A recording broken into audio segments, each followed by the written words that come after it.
First, indeed. How's it going, brother? How's it going?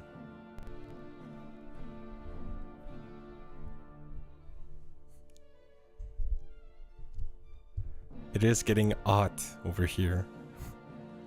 You guys have been cooking for like 2 weeks, 3 weeks. It's the first real day of cooking over here. Okay? First real day. And it's hard, okay? I don't like getting cooked. I don't know. Let me go check and compare. My sleep schedule is fucked. True. The fact that you're over here means, yeah. You've been, yep. You've been having issues with that. Oh no, it seems that Reuters have removed their map with the forecast thingy. Do you have a different one, I guess? Alright, I can share it.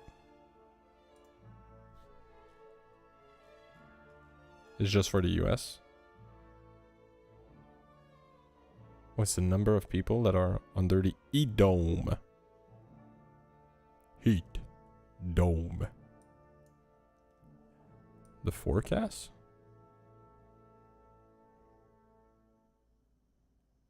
Okay.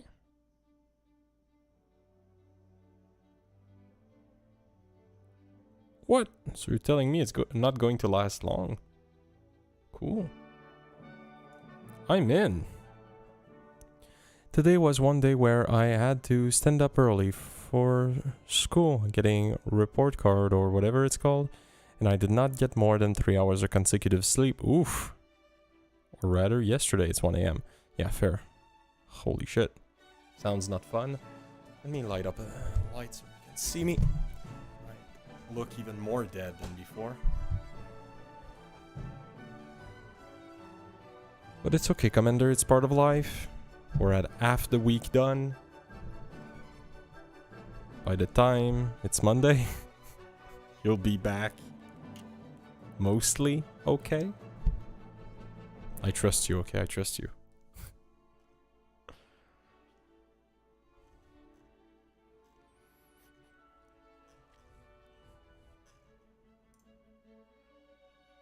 I'm kind of pissed. I like the map.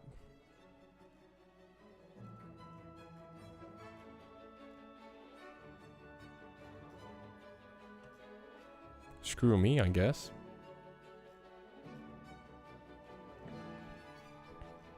They only paid for it a little bit. Oh no, it's there. It's there. Haha. Okay. Okay, that's why I'm feeling it. Okay. Okay, get my... You know what? Cab de la Madeleine. Let's go. Can we have more precision? Can I shotgun my house from here? Guess I'm closer to... okay. Alright, so I'm not doing that bad.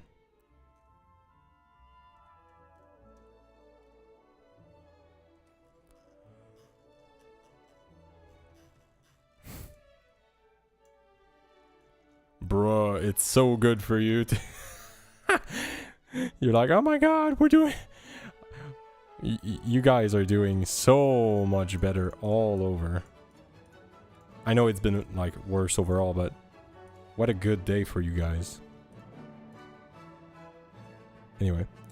Opinion on ESA saying that community-hosted game servers are illegal.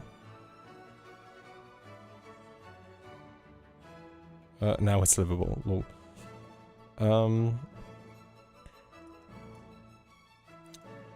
Should I know who ESA is?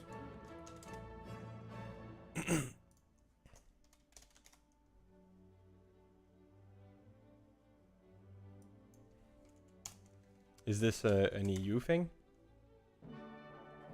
That's probably not the space agency.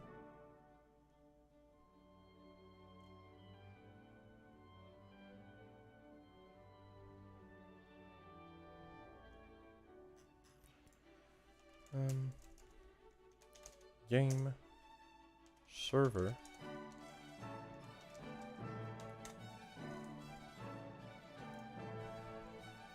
I haven't heard about it, so I guess I'll forge an opinion. It's a US thing. Okay.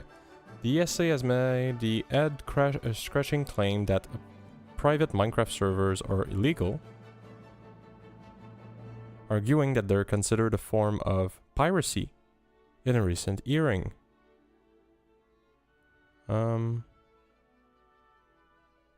Okay. Well, like, fuck. It depends what the argument is, because, look, you know what? We'll go through it together, and we'll make a sound argument out of this. So, the issue here is, when you're reading any of these things, you're going to read the most bad faith reading of whatever a lobbying group will do. So, if you have someone that is, like, pro, we could say, rights of the game publisher, they're, like, always going to get trashed by all of these, well, news things, because all the news that we'll talk about it will be people that are, like, at the extremes of how, like, forced game studios should be in all of their behaviors. So, let's read this, and after that, let's see if we can, like, get more background, because probably it's just like, they're just extracting way too much outside of, like, out of what the group says. Okay, during a California State Senate hearing over Protect Our Games Act, a Stop Killing Games bill that would force game publishers to ensure games remain playable if servers are shut down, Assemblyman Chris Ward was questioned by the committee about how feasible it would be to keep games running on private servers if official support concluded. Ward noted that both Minecraft and Call of Duty utilize community servers, meaning it's a solution that already exists in some cases. However, ESA's VP of State Government Affairs, I would like to know who ESA is.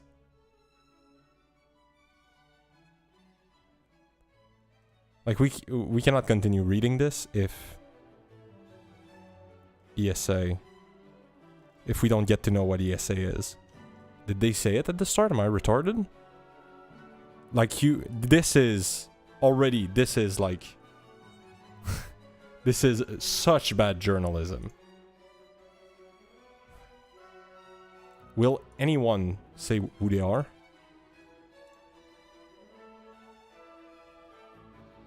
Okay. I just want to be sure that it's them that they're talking about.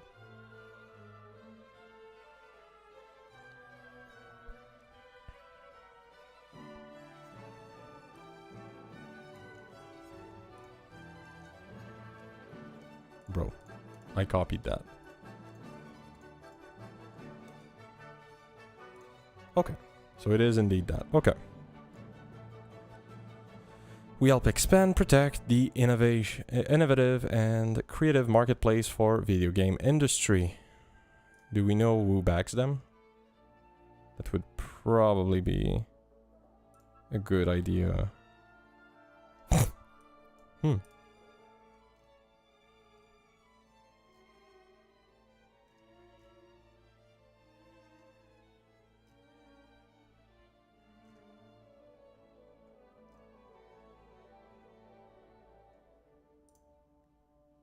Okay, cool. Our members. Okay. Amazon Atari. Okay, so essentially everyone.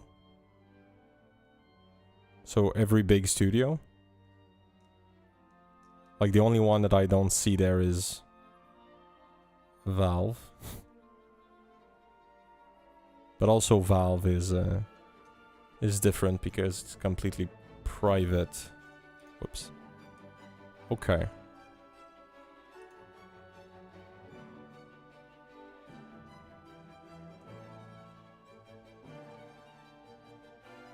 Okay, so look, we can already assume that they're going to be maximally wanting to protect their members. So, okay. But they should explain that, right? That's kind of retarded. It doesn't start great.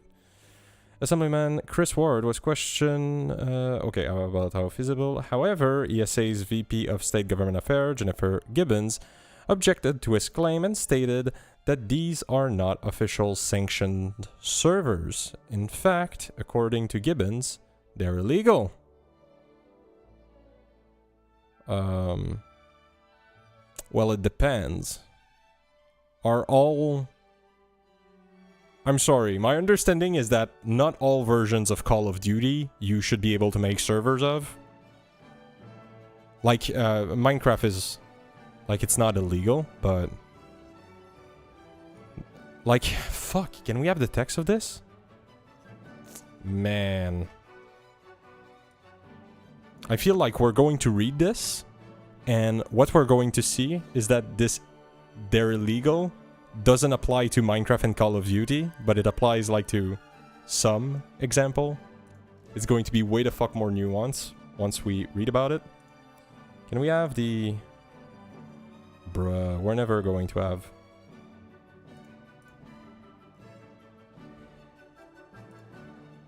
Can we have the fucking act itself? Okay.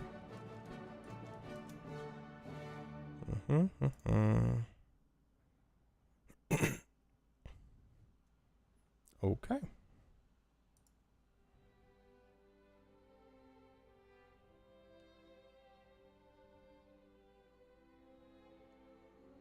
Sorry, that's retarded. Okay.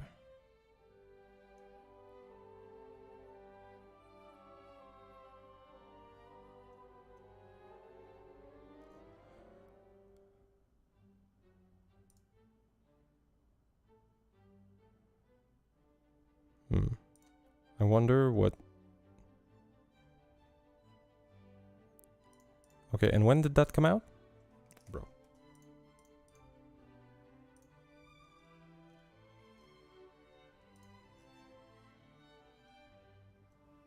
Okay, July 1st and June 2030. Okay, so that's like... That's like a fair date for it. I think there's a clip on YouTube from the earring, which was...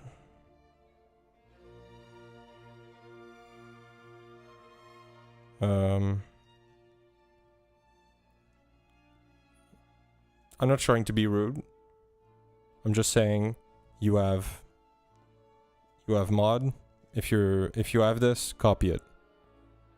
I feel like so much retarded shit gets shared out of context.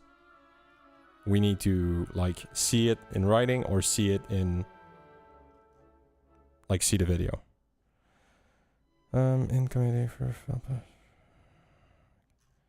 I guess they're not going to... show anything. Fucking hell.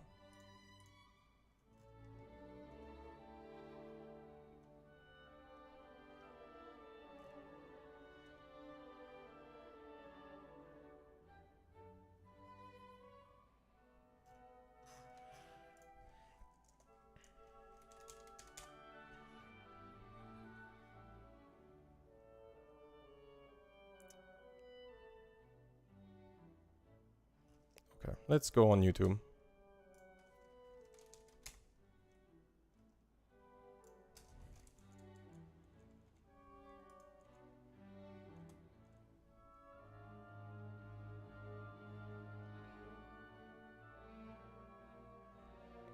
Haha, fat retard.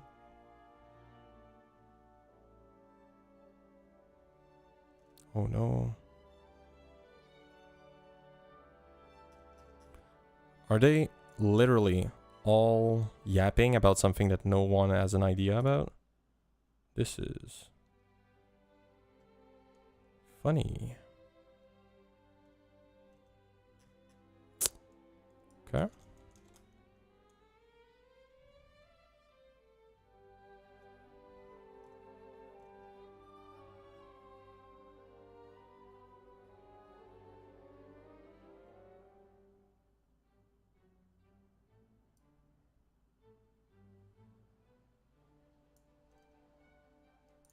Oh, fuck it. Oh! For Christmas last year, when I flew over to meet with Jonah Goldman, who is now leading the US section of Stuck Games. Around the same time, work began on the California bill, the PARG Act.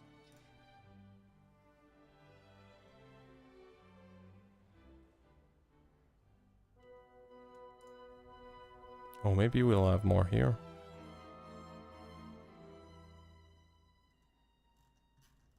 That's just the law.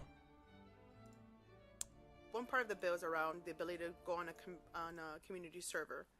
The author is stating that that's currently allowed right now, so long as you're. If I don't want to misunderstand what you said, Assembly Member. That's correct. Minecraft is currently hosted by community servers. Call of Duty community servers. So it's an option that is out there in existence here today. They're illegal, and they are not in any way affiliated with Microsoft. Microsoft, for Minecraft, has gotten a lot of criticism. One part of the bill is. Okay, she clearly was about to say something more. But...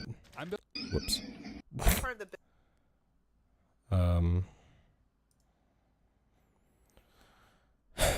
Where the fuck did they get that?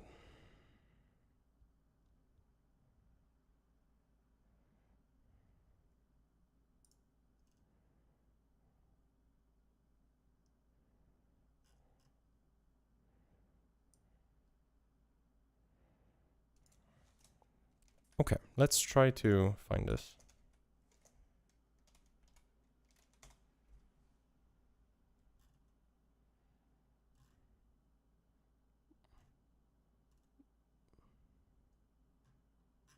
Holy shit, are we like not going to see the earring at all?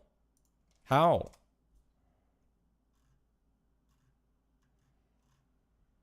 Bruh. Can we... Nope. Like if that was the whole... Okay, let's be clear. If that was the whole statement, it's retarded. I cannot talk for Call of Duty, but Minecraft, yes, that would be crazy retarded.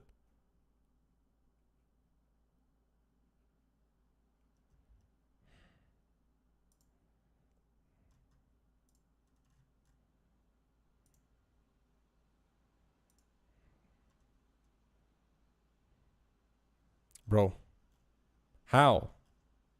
How can my computer lag on this? Yes, they all say that, but we need to see it. We need to see the full thing, like from the start of the interaction to the end. Or else we're retarded and we're being taken for funny fucks. Bro, please.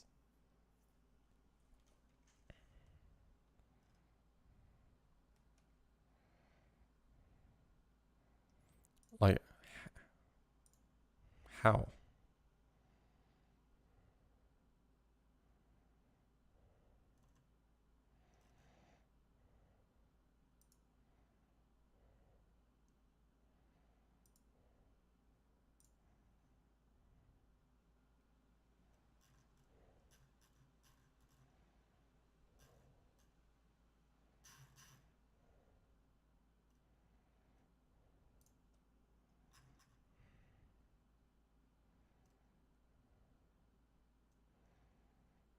Like we're going to get the arguments here. Maybe the arguments, reading those would be a better path.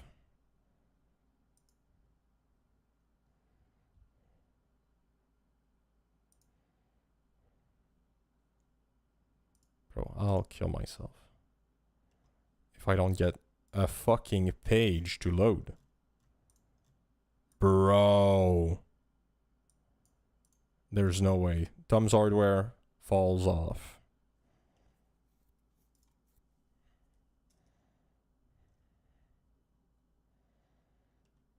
Oh. Oh. Get me the fuck in. Do we have the time? All right. Good morning, everyone. Welcome to the Senate Business Professions and Economic Development Committee. A couple announcements as you guys. All right, get us the fuck in. I'm committed to continuing to work on the against members for the Privacy Committee to I guess we can probably look at the clip. This may not be common with the So it's telehealth that model today guy. in this We have space. these. It doesn't fix this woman. false or misleading advertising. An ad without safety Where am information I? is still misleading to consumers. California should not punt on this issue. Consumers would benefit from having more specificity in the law, given what we're seeing in the marketplace. AB 1990 would give the specificity. Court in 13 counties to study the potential use of remote court reporting, which is set to. There's a lot of movement. With DG Architects, and I Oh, maybe in the future? Or is the lady gone? Purple lady? three fronts. AB 2516 is an incentive. Direct payment and patient volume, mandating plans to pay non-contracted providers direct. Fuck. Was it the start, was it? I'm just a retard. What we've been seeing more and more is this model that has been moving to the subscription model. Okay, it was the start. Fuck me. to present AB 1921. I really want to thank the committee and their staff for a lot of their thoughtful engagement work on this bill. AB 1921 really seeks to be able to protect video game users against premature shutdowns of their digital games. Video games have become one of the largest entertainment markets in the world, and recently the rising prevalence of live service games require online server connections has been raising a concerning issue of consumer protections. Now, this bill responds to public outcry over games shut down with as little as 2 weeks after launch, leaving players with nothing. It used to be that video games remained playable so long as you had a functioning hardware and a copy of that game, and this included 2 weeks after games, launch, which could be they were played locally reimbursed. for years or decades without ongoing publisher involvement. Today, many games rely on publisher-run authentication or gameplay servers, meaning that if a company discontinues server support, the game can become unusable overnight, even if the consumer has a physical disc. Now, the ability of a publisher to remotely disable a product for which a consumer has paid $60, $70, $100 or more sets a concerning precedent for our digital goods. AB 1921 really has two elements there that really seek to build some fairness in there between that user and the provider. One, that a game operator notify users 60 days before shutting down servers required to make an ordinary use of a game. This will allow them to understand that if I'm about to sign up for that license, that I might have 60 days or less to enjoy use of that product. Or two, if I've already been licensed to be able to enjoy that product, that I better make full use of it before that 60 days is up and not walk away from the game and come back later only to find all my data gone and that game shut down. Further, the second is that it would require a menu of options for the operator to provide a means of accessing playable versions of the games from either a menu of compliance options or offering a reasonable refund once some of those services cease.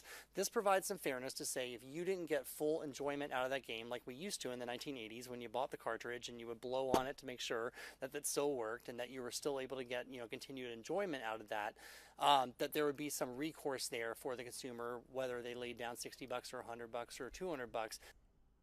We would need to look at that wording. That could be extremely retarded. Like you cannot ask a company to reimburse even partially, like after 6 years of hosting a game. That would be idiotic. But okay. We would have to look at the anyway. To be able to get some kind of value for what they had spent up front. Now, to be clear, AB 1921 does not mandate that servers be supported forever. Instead, it asks the game operators to plan for the end of life of a game during its development if it relies on server support. I'm committed to continuing to work on the recent amendments regarding community servers and partial refunds to ensure that we strike that right balance between consumer fairness and industry feasibility. As people increasingly consume entertainment via licensed digital goods, furthering consumer protections and transparency is essential, and that's all that this bill is about. With here as a witness in support is Becca Kramer on behalf of Consumer Reports. And I know Madam Chair, we're in a subcommittee, but when the time is appropriate, I respectfully request your aye vote. Perfect, thank you. Hi, Becca Kramer. I don't know. Should we read the fucking law at this point? The latest one. Is it long? Oh, okay. Let's go. Okay. AB 1921 as amended, Ward Digital Games ordinary use. Existing law requires every video game retailer to post a sign within the retail establishment in prominent area providing information to consumer about video games rating system or notifying consumers that a rating system is... What happened? Okay, I'm still here. That a... Does that mean that my headset just died? My headset just died. Give me a moment. Oh my god, my OBS just... Alright. Alright. Gotta love when that happens.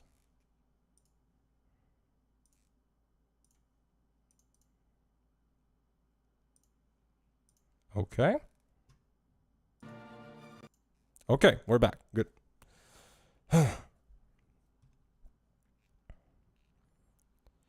Existing law requires every video game retailer to post a sign within the retail establishment in prominent area, providing information to consumers about video games rating system or notifying consumers that a rating system is available to aid in the selection of a game, and to make available to consumers upon request information that explains the video game rating system. Existing laws, subject to certain exceptions, prohibit a seller of a digital good, including a digital application or game, from advertising or offering for sale a digital good to a purchaser with the term buy, purchase, or any other term that a reasonable person would understand to confer an unrestricted ownership interest in the digital good, or alongside an option for a time-limited rental.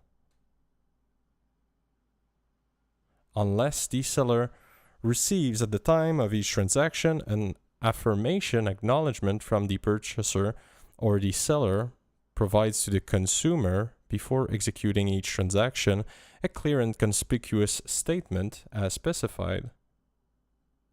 I have no fucking clue what that means. Existing law defines a digital application or games to mean any application or game that a person accesses and manipulates using a specialized electronic gaming device, computer, mobile device, tablet, or other device with a display screen, including any add-ons or additional content for that application or game. Like I understand that they like ban purchase and buy and link to a game. That's like understandable, but like the rest of it is kind of legalese, I guess. This bill with regard to digital games first available for purchase or re-release for purchase on or after January 1st, 2028, and subject to certain exception, would require a digital game operator to communicate specified information to purchasers and prospective purchaser of a digital game 60 days before the operator cease to provide service necessary for the ordinary use of the game. The bill would begin on... Why? The bill would begin on the date an operator ceased to provide services necessary for the ordinary use of the game, require the operator to provide the purchaser with, amongst other things, an alternative version of, a patch or update to, or a refund for the game as provided, and prohibit the operator from selling, leasing, or otherwise distributing a version of the game that cannot be used by a purchaser independent of services controlled by operator. This bill would authorize the Attorney General or a district attorney to bring civil action for a violation of these provisions. That could be real good, that could be real bad. All depends on how it's written, so let's have fun, I guess. Okay. So we're adding to an already existing section. So chapter 6.8, Protect Our Games Act. This chapter shall be known as the Protect Our Games Act. For purposes of chapter, digital game means any game that person access. Okay, same definition for digital game. B1, digital game operator means publisher, developer, or any other person or entities that control whether a purchaser of a game can make ordinary use of the digital game, including but not limiting to controlling authentication systems, server access, digital right management, or requires server updates. Well, with this definition, you can already not ban. Whew. We'll have to see the exclusions, because if this would mean you cannot ban hackers anymore. If it's written the way I think it is. Let's see. Digital games operator does not include a person or entity that provides general purpose hosting, cloud computing, storage, network service, or online platform or marketplace for the distribution of digital game, but that does not control whether a purchaser may make ordinary use of the digital game. Okay, so if the cloud unplugs you, that's not the responsibility of the cloud to follow this. Okay. Ordinary use means a purchaser's ability to use core feature of the digital game consistent with the reasonable expectation of a purchaser based on how the digital game was advertised, marketed, or otherwise described by the digital game operator at the time of purchase. Okay. The following shall apply only to a digital game first available for purchase or re-release for purchase on or after January 1st, 2028. 60 days before a digital game operator ceases to provide service necessary for the ordinary use of a digital game, the operator shall communicate all of the following information to purchaser and prospective purchaser of the digital game: the date on which the services necessary for the ordinary use of the digital game will cease, any service that will no longer be provided by the operator, any game feature that will no longer be available to the purchaser, any known security risk that may result from the cessation of services, how the purchaser can continue to use the digital game or obtain a refund pursuant to paragraph 2. Okay. A digital game operator shall communicate the information required by subparagraph A by doing both the following: notifying the purchaser directly through the operator's digital game, posting the information publicly on the operator's internet website.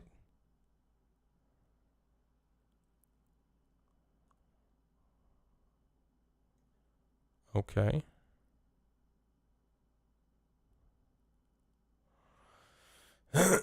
Okay.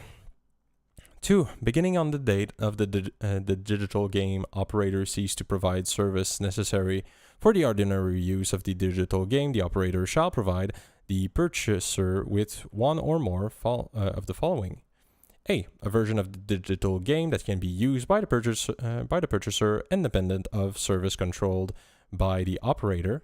A patch or update to the purchaser's version of the digital game that enables its continued use independent of service controlled by the operator.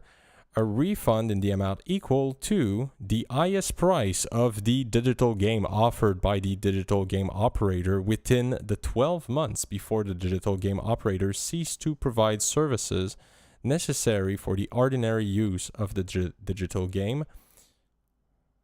Okay. All necessary document to allow the purchaser to host a private or community server with which the purchaser could make ordinary use of the game's independent services controlled by the operator. E, subject to clause 1 and 2, a version of the server software that games may connect to in order to make ordinary use of the game independent of other ongoing services. Wait.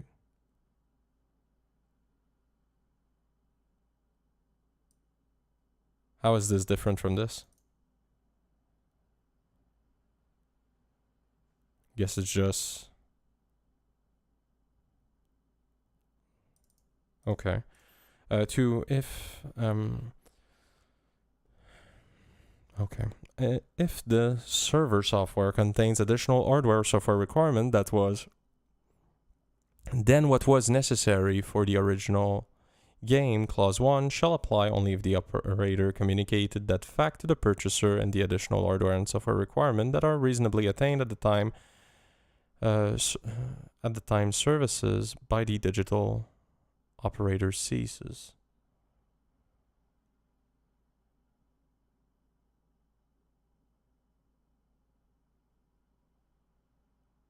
Okay.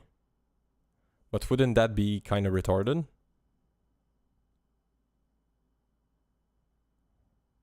Like, this would always be what they choose. And they would just obfuscate the fuck out of it. Like, there's no way that this means the documentation for the protocol. Like, I think that this, like, essentially means if it is bundled inside of your software, and you can just flip a switch to host it yourself. A little bit like Minecraft, right? Minecraft, you can technically just like have a local server without downloading something external. Like if the main way of doing servers didn't exist, that would apply. Like that's my understanding. It cannot be just describing the protocol. That would be insane. Yeah, right?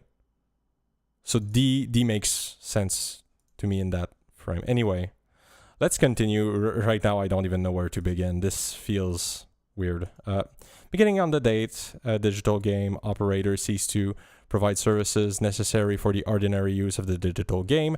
The operator shall not sell, lease, or otherwise distribute a version of the game that cannot be used by a purchaser independent of service controlled by the operator.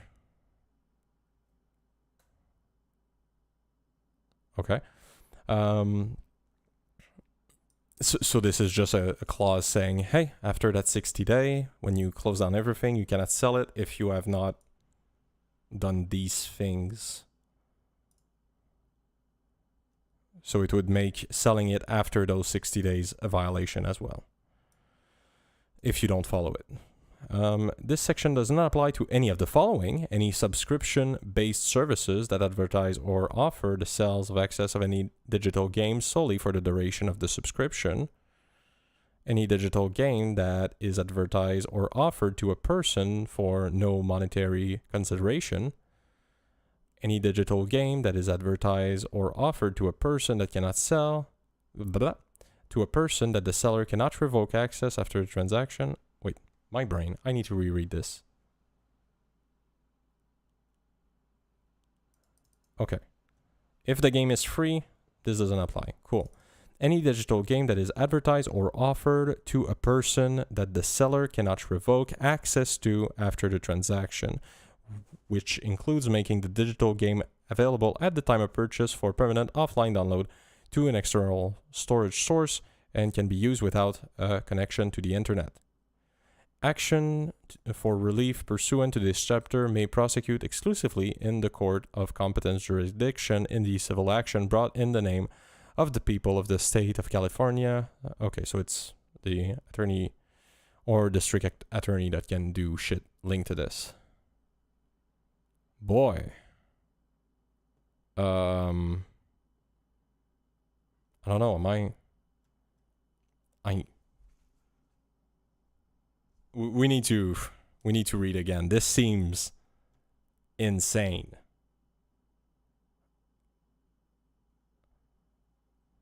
So let's game this out.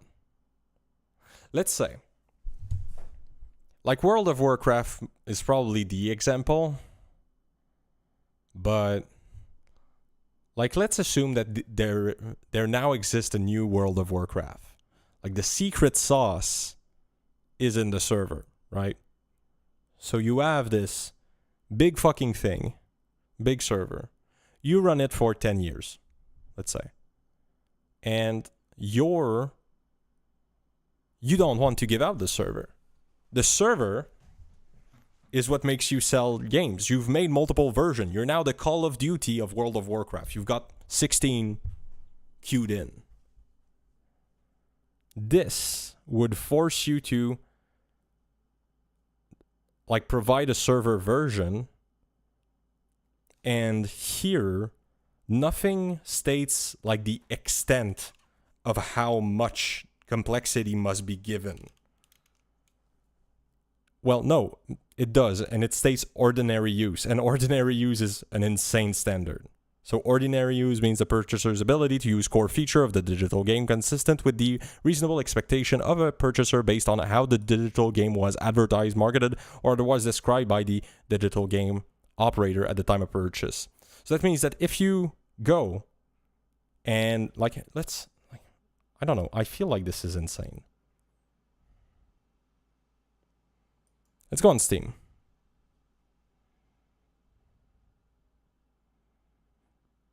Let's go on any fucking game ever.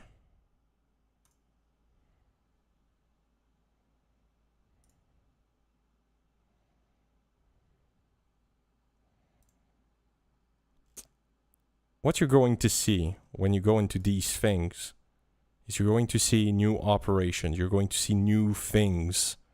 You maybe see like Easter version of the game. December, wow, it's celebration version of the game, right? Is that ordinary use? Are those new feature ordinary use? So now you need to allow people to have like a full server, customizable. Okay. So that means that if the server is your secret sauce, you cannot do these things. If it is a digital network game, you cannot do these things, right? You couldn't like single player a World of Warcraft, I'm assuming, right? So you cannot do this thing, these two. So your only option here would be to essentially allow people to buy the game for a year for 1 cent and then reimbursing everyone for 1 cent. That's retarded.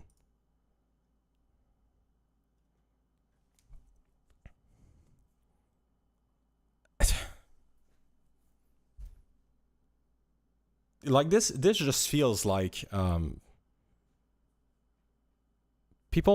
maybe people think that by buying a game, they buy way more than what they actually buy. When you buy a game, you buy the experience of the game. And that experience can be limited in time.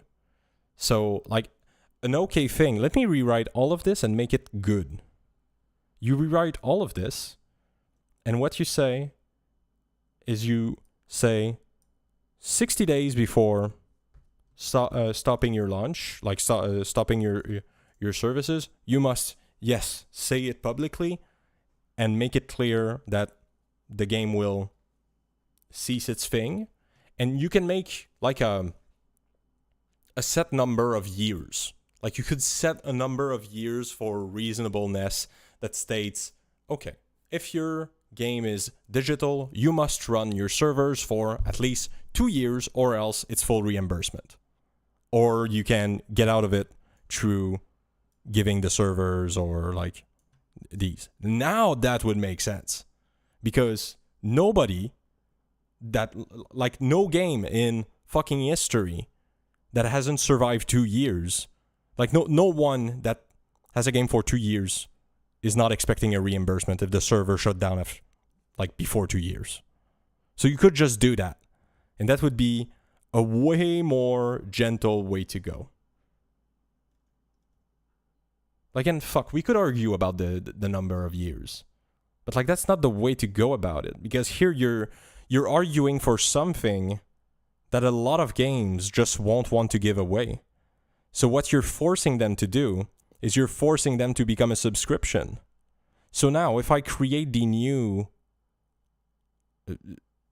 World of Warcraft, because it's the only thing that comes to mind, you're going to create a subscription. You're not going to sell the game. Go fuck yourself. You're going to have to pay for it every month, and it's forced by law. what have we achieved?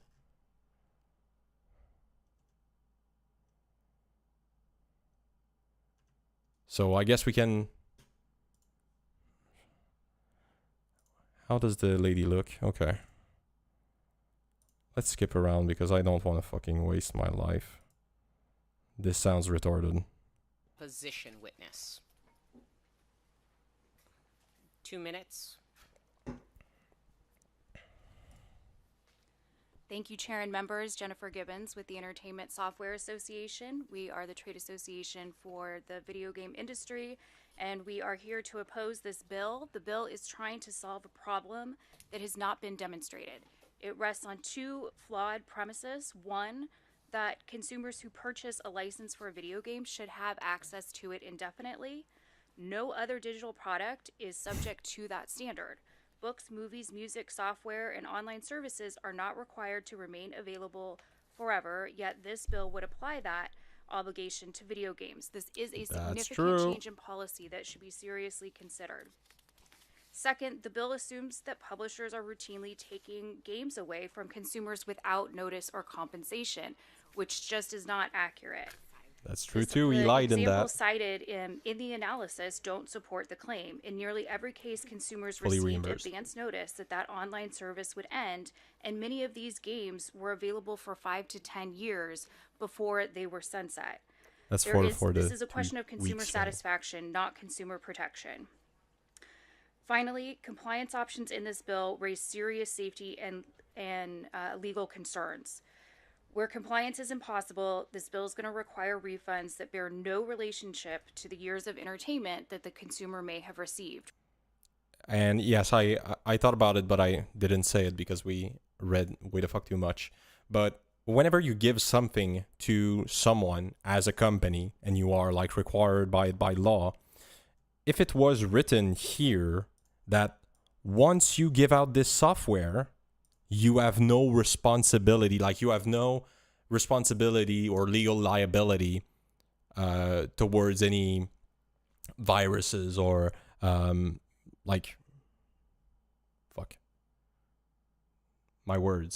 any issues with upholding it, making sure that it's safe to use.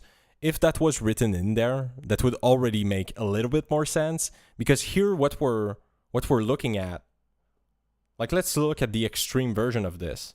You have a game for 10 years. You have vulnerabilities in software. Thank you. Like, you have a game for 10 years. You've hosted the server. You've done your job. Now you're like, okay, I'm out. I'll give out the server software. And that's it. So you give out the server software. And then, 5 years later, a bunch of people get their disk wiped because there's some vulnerability in your server.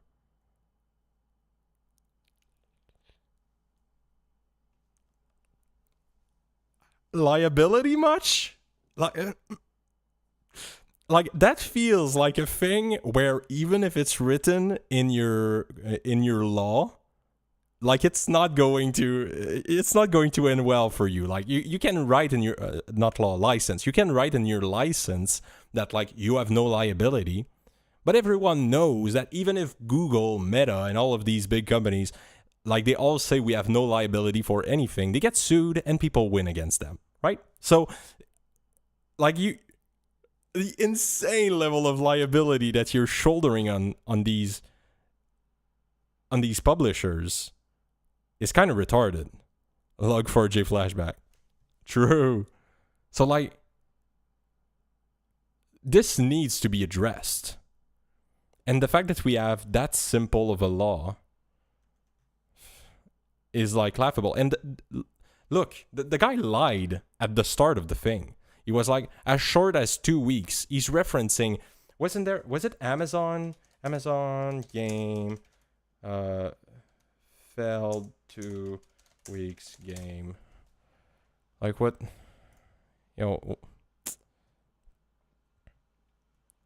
yeah, maybe it was this. Like there's a couple, I think there was one from Nintendo too. Was it? Anyway, like they can make like games for a long time and then they're like, oh, we fucked up, and they pull back. and then they reimburse everyone. Like, am I dumb, or was that done?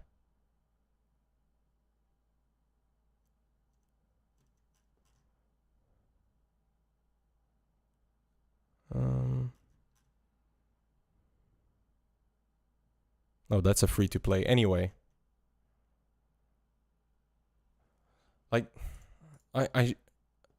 the truth is, this is a non-issue, because if you were to sell a game and you would keep the server 2 weeks and close them down and say it's none of our responsibility, you would get clapped in court with existing law. There's no amount of you accepted the license that will work for 2 weeks unless it was publicized. Like, this is 101.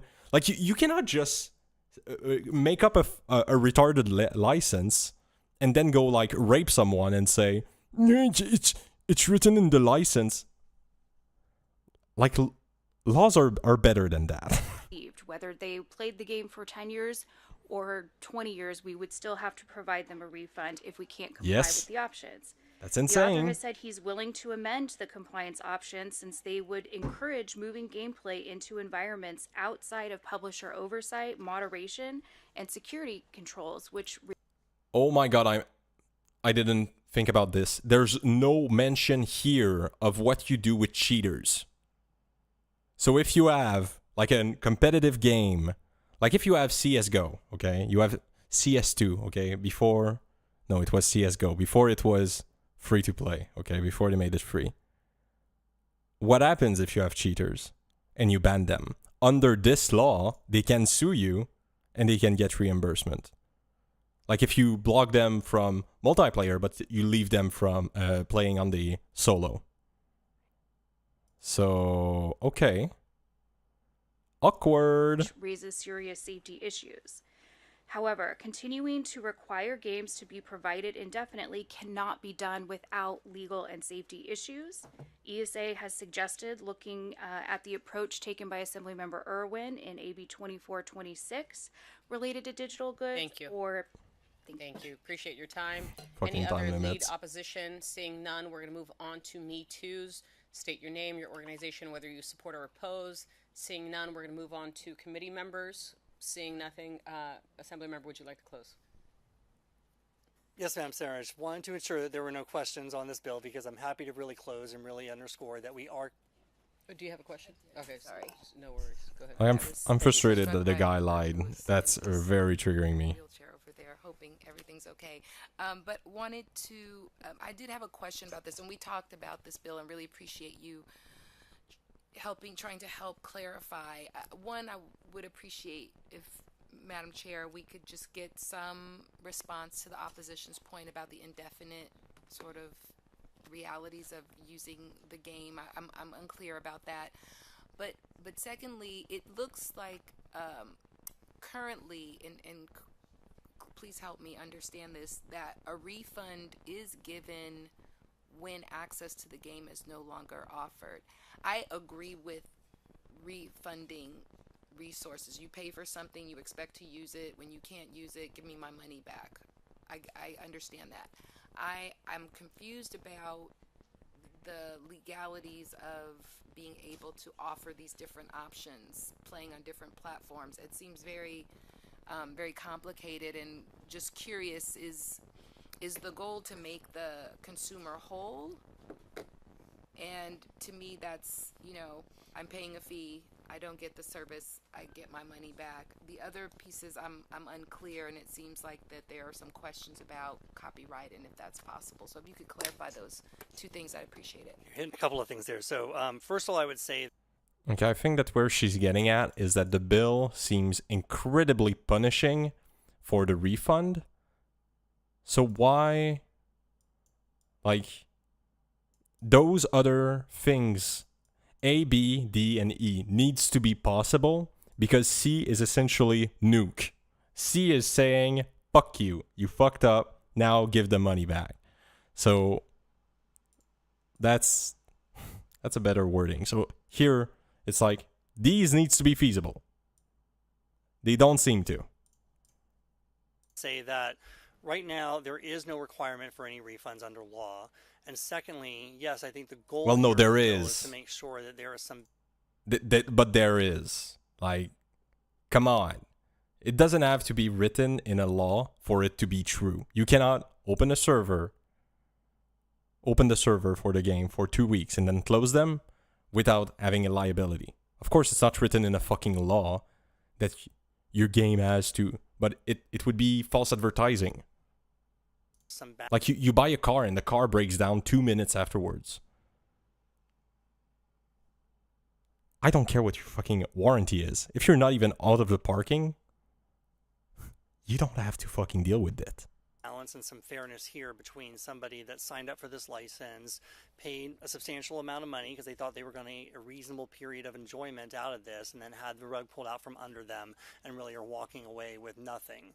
And so whether that, So it's punitive. That's what he means. Since the get-go is to really create that menu of options. A refund is just one option, and it needs further refinement. What we have in print already through some of the amendments right now is to recognize that, no, it's not fair to actually ask for an indefinite refund period. If I paid for something today, am I due a full refund 10 years from now after a game then shuts down? No, you got 10 years worth of opportunity and use out of that. And I would say as a reasonable person that's full enjoyment, right? But if I sign up for today and it was gone in 2 weeks, well, then I kind of feel like I was really snookered and really Again, lemon that doesn't there and probably exist. deserve something back. It's not an issue. Finding that time point, whether that's 6 months, a year, or longer, is the subject of, I think, that fine detail that we're working on, and whether or not it's from the time of purchase or the time of when that game was actually shut down is another sort of time point, another factor point that is really going to be the subject of future negotiation. But it's the intention of what we want to do is to really meet that. But none of that is in your law. It should be. Would be a reasonable period of refunds, and I would also argue allowing for a declination of refunds, so that 50% of your way towards that time point, you only do a 50% refund, and then as you get closer and closer, you're getting closer to zero in terms of the valuation of what that refund should be. But a refund should only be one of the options for compliance. If it is okay, this reality would kind of make sense, but it would need to be what I said at the start. You would have to have some kind of reasonable time frame and say above that time frame, fuck your refund, right? You follow like your 60-day procedure of you need to leave some time for people to like fuck off, but you cannot expect everyone to leave with the server for the game. You're not paying for the server, paying for the game. Yes, all the examples you're going to find for 2 weeks are always going to be refunds. That's my issue. Is because what he's saying is something that is illegal under the current law. It's illegal because it's fraud. It's that simple. You've defrauded people. Like, I don't know how to say it. There's no legislation in the world where you're buying a product and the product fucking like vanishes from your hand within like a less than enough time frame, and that you're not getting fucked in law. Like you're not going to get destroyed in a court. And like this idea that a thing needs to be like enshrined in a specific law for it to apply is kind of retarded. A court has a judge for a reason. The judge is there to sit and to make sure that the guy that's like, well, technically on law numbers 6790, I can rape anyone I want. Well, this guy goes to jail anyway, okay? No matter if the rape law is there, he's going to get fucked with it because the law probably is not being used in the way that the people that made the law wanted it to be used. Same thing with everything we're seeing here. It just feels retarded. Anyway, we'll see. If it is possible, as it is possible right now, to be able to use community servers, I want to talk about some of the conversation out there around security and copyright and other issues that are around there too. Go ahead. They already exist here today. That's an option to be able to provide that platform where you no longer, as a company, as a developer, have any responsibility to maintain that, to update it, to put any more of your capital, of your investment into a continual maintenance of that. But there is still some core content opportunity there for you to be able to enjoy. That's one option there, because then you still feel like what I signed up for, I'm getting some kind of continued benefit for a period of time. Another option that we've enumerated as here. Well, he he lies because there's liability in giving out the server itself.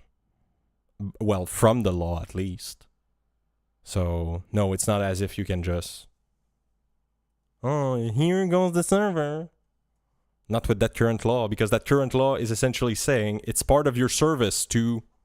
It's your job. When you're paying for the game, you're paying for it to be permanent fixture of usable thing.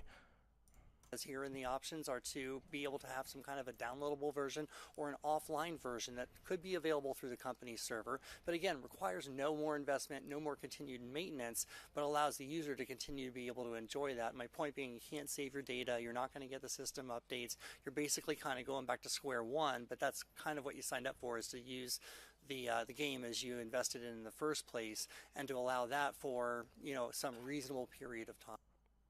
And again, you're making this distinction, but is that really what the law means? Like, ordinary use, would that mean that you're able to use the same data?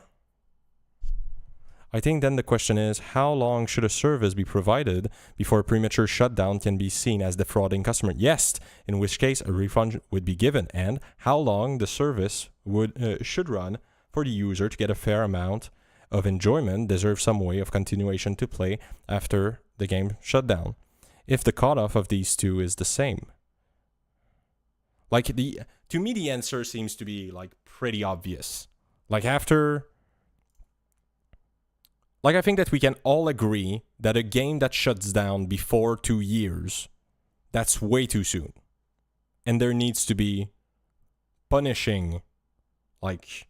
laws against that, or at least they tell you, like, you have to release a server, you have to because 2 years, that's way the fuck too soon.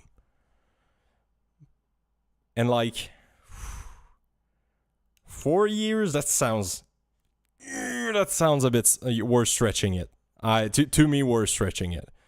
So if you would want to make like the most pro-consumer thing, in my view, that would like not be too hardcore, I would make the reimbursement thing is there's a 2-year cutoff for the full amount in the same way that they talk about it. And then there's a slow shutdown towards 4 year. So you start at 100 and you end up at 0, right? So that would allow some kind of like solution here. Most people would probably just shut down at 4. But you're not getting completely fucked if you need to shut down at like 3 years. Like, that would be a very pro-consumer move. And I think it would make sense. Like, to get out of this would mean that after 2 years, you would have to share the server in order to get out of this 100 thing. Well, this partial scheme. Like, this feels very pro-consumer. Maybe too much. But this is way better than whatever the fuck we're listening to right now. What we're listening to, like, the way he's speaking feels like, yeah, we've just shoved shit into your face. This is clearly full of fucking holes. But we want to amend it. Yeah, but we don't want a piece of shit bill. How about... Well, I say we. I'm not part of them, but... So let's say we put a barrier at 2 years. A service gets shut down after that period. How much after that period do user deserve the way to continue enjoying the games they paid for?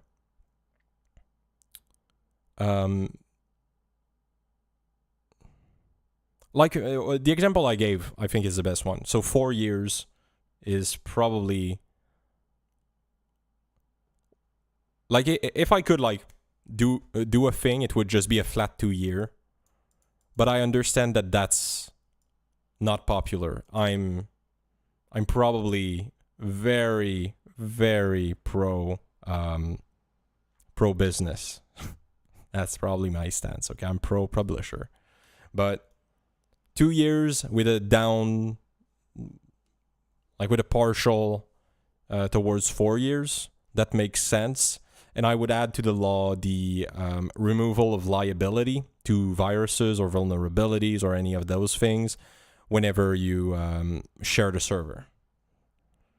Or, no, you remove the liability to that when you're at 4 years.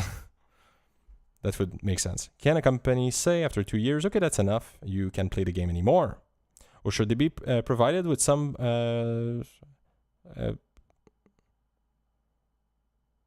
what I'm saying here is, if they stop at 2 years, you get a full refund. If they stop at 3 years, you get a 50% refund. And at 4 years, fuck you. If they stop, they stop. You're fucked. Like, to me, this is reasonable.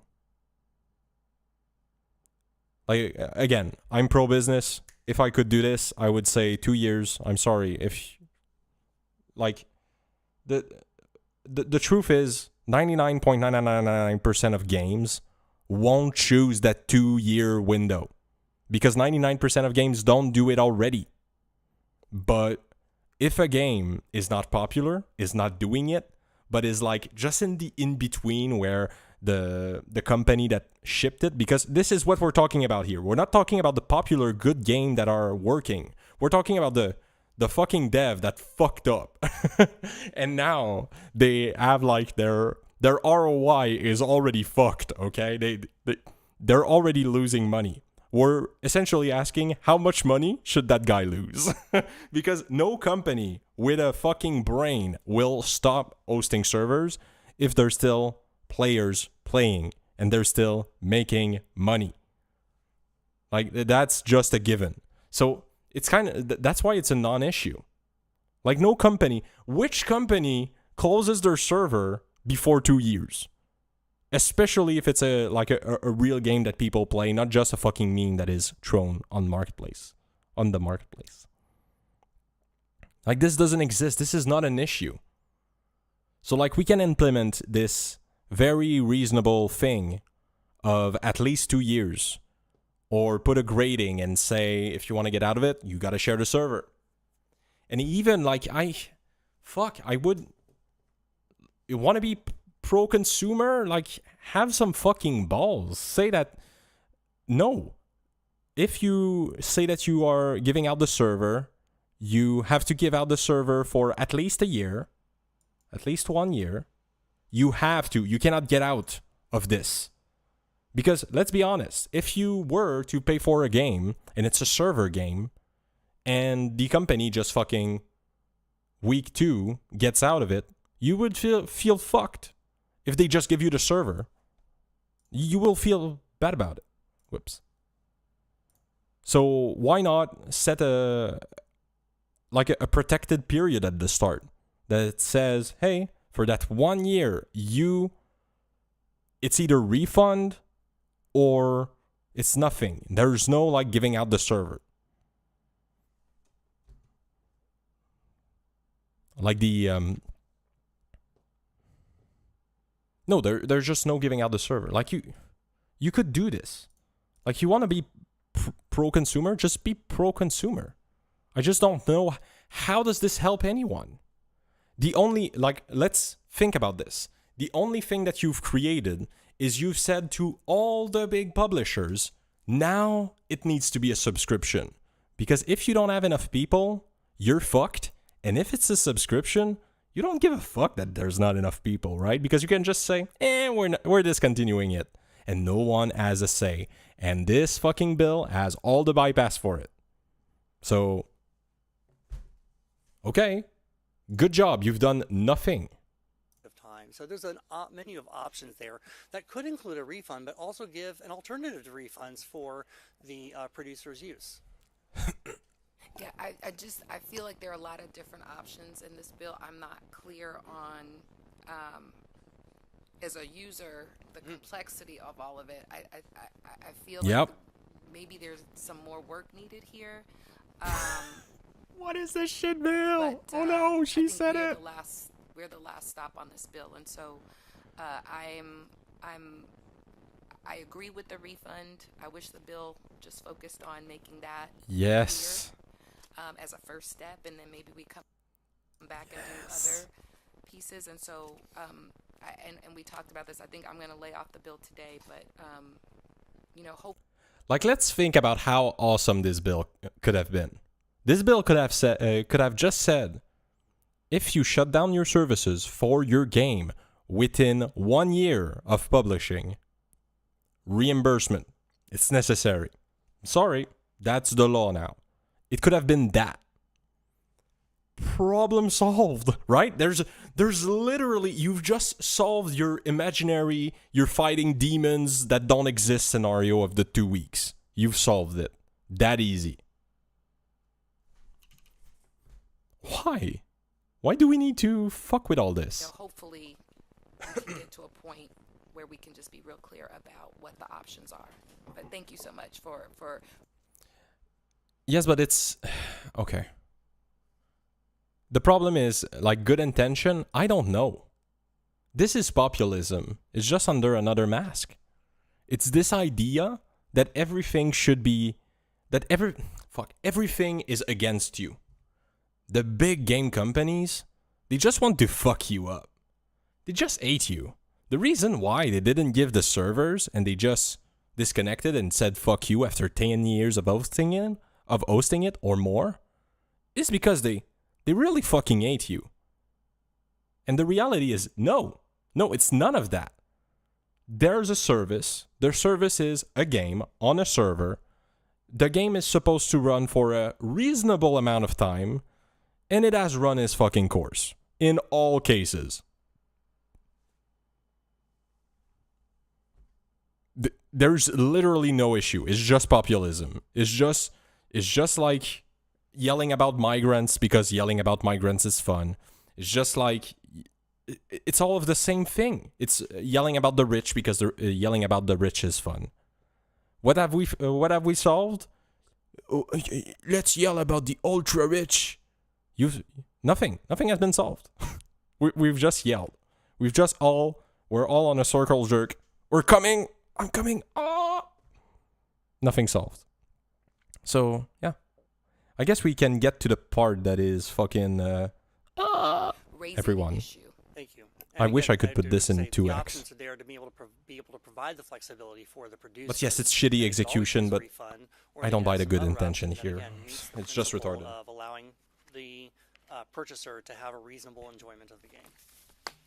Senator mentioned. Oh, so Madam good. Chair, if I could ask the opposition a question. Go ahead. Oh no. If I could get clarity. She's gonna cook. In the analysis, the author gave some examples. One of them was the Concorde. It was only on for 2 weeks and it got shut down. And we're talking about the ability for a consumer to be made whole if it gets off the server so quick. In that example, if I bought a game 2 weeks later, it's no longer on. Currently, right now, can I go and get a refund? In the example of Concorde, Sony did offer full refunds to everybody who bought that game, and they were notified in advance. The reason that game got shut down is because players complained that they didn't like it. So Sony said, okay, we heard you. They issued an apology, and they offered full refunds in that case. The other case in the analysis is The Crew, which was online for 10 years.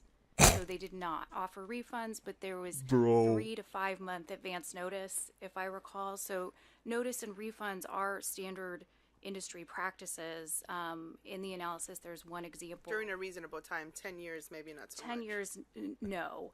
But standard video game retailers will also provide refunds within 14 days if you bought a game and you didn't play it and wanted to return it. So there's also that option. Fair. And can you, the author, one part of the bill is around the ability to go on finding the issue. The author is stating that that's currently allowed right now, so long as you're.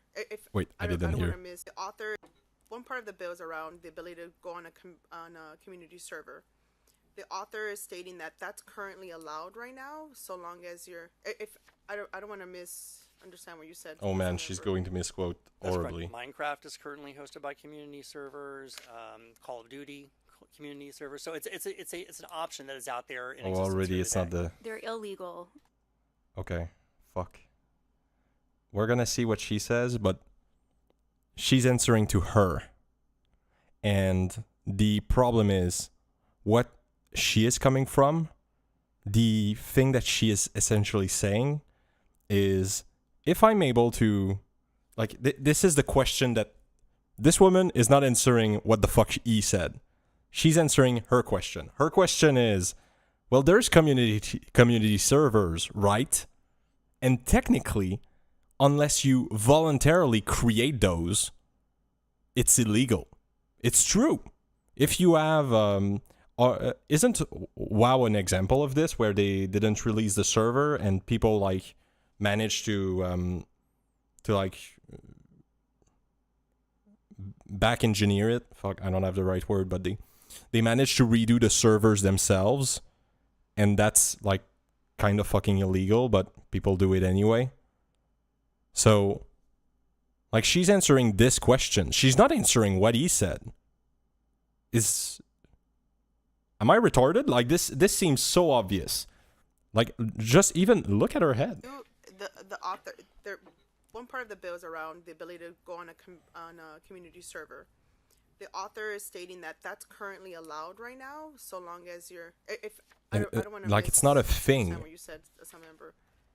That's correct. Minecraft is currently hosted by community servers.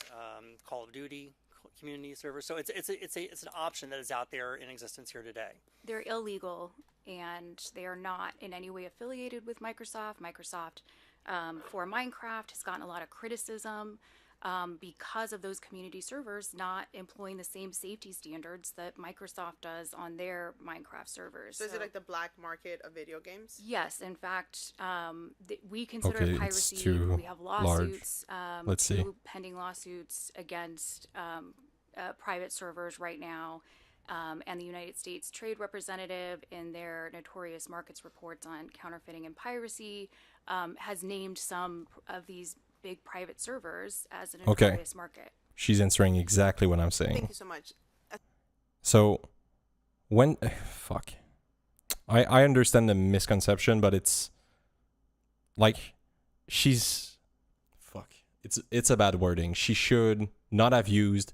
She should have precisely state, not that the Minecraft server are illegals, because they're not, but I understand that maybe. Oh wait.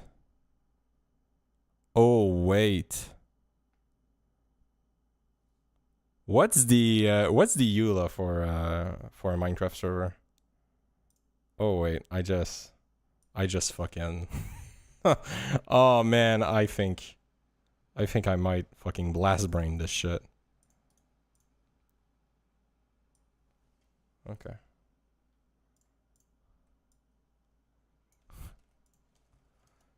Would it be? Yeah, or would it be that you cannot sell?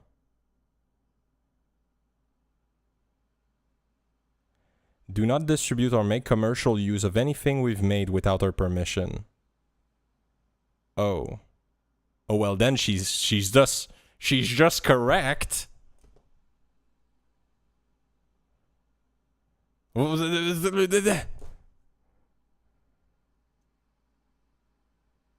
Try to make money from anything we've made.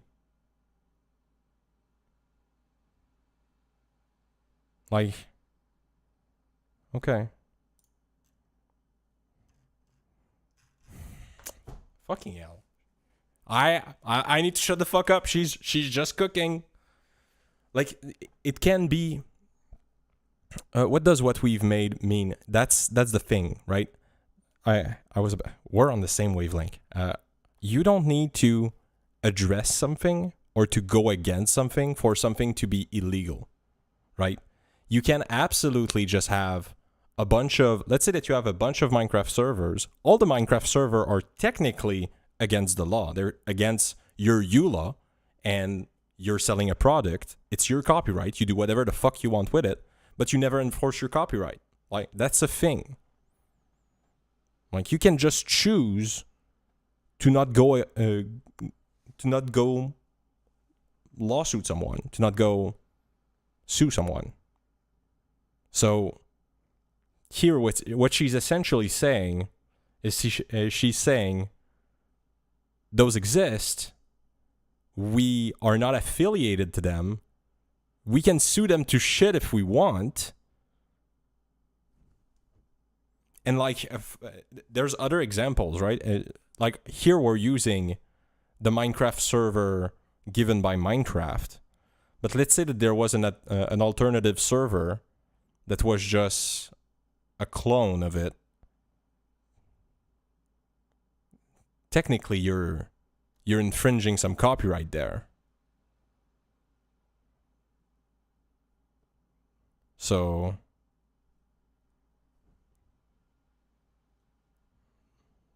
fuck, what she's saying is just true. And like what we've made is expensive. Like here they can just enforce their copyright however the fuck they want. So yeah. You should read more. You should read more, Eula, I think. You want us to go through that? Okay. When you buy our games, this means you can download, install, play them. For the server version of Minecraft Java Edition, you can install it on server and play and host online play. However, you must not distribute anything we've made unless we specifically agree to it. To distribute anything we've made, what we mean is give copies of our game software to anyone else. That's fair. Make commercial use of anything we've made. That would be running a server and selling shit on it. Try to make money from anything we've made. Maybe you could, like, this could reasonably be seen as not, like, because that's worded for layman's. But the part that would vary...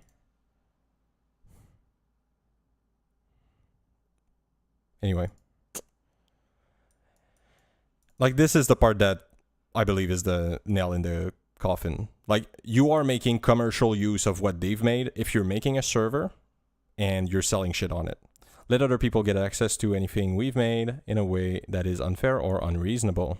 So they're just letting themselves have some leeway there. And just so we are crystal clear, the game or what we have made include, but is not limited to, the service, plus any other game we might publish in the future. It also includes update, patches, downloadable or marketplace content, add-on modified versions of the game, part of those things, merchandise, audiovisual content, or anything else we've made. So they're essentially extending their definition here. So when they say, to make it crystal clear, what they're just saying is, this is our lower boundaries of what it means. Otherwise, we're quite relaxed about what we do. In fact, we really encourage you to do cool stuff, but just don't do things that we say you can't. We've put those detailed in the Minecraft usage guideline and how you can and cannot do things using what we've made, including a screenshot and recorded videos of our game. Wait, what?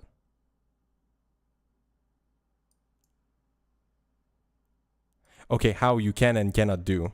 And here they even include screenshot and recorded videos of the game. So, come on. If they're saying... I'm sorry, there's no way that we're talking about screenshot and recorded video and a fucking server is not part of it, okay? These Minecraft usage guidelines are extra permissions that we give to the community to encourage creativity and community. But we reserve the right to change them or withdraw permission, especially if we see people exploiting or abusing these permissions. The Minecraft usage guideline often change, and we have the right to withdraw the permission given in them at any time without notice. So essentially, what they're saying is, this is just some fluid fucking guideline. It's not a contract. So that's just that's our rules of engagement. We're going to lawsuit the fuck out of you if you don't follow this. But outside of that, even if we technically have the right to, we won't touch you. So that's what they're going at. So, like, the issue is, like, I understand everything that you're saying, but the truth is, we have this view of how games work. We seem to think that when we buy a game, we are paying for the experience. We are paying for maybe the solo, the server,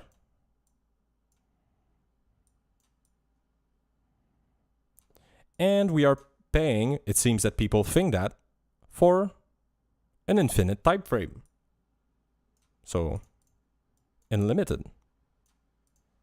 The problem is, none of these are true. The only one that is true is the experience on a limited time frame. And that's true everywhere else. Whenever you have a fucking subscription to Netflix, or you quote-unquote buy some kind of content online, most of the time it's written that they can just remove it. And it's okay. That's just how it's done. Like, they can just remove it after a reasonable time.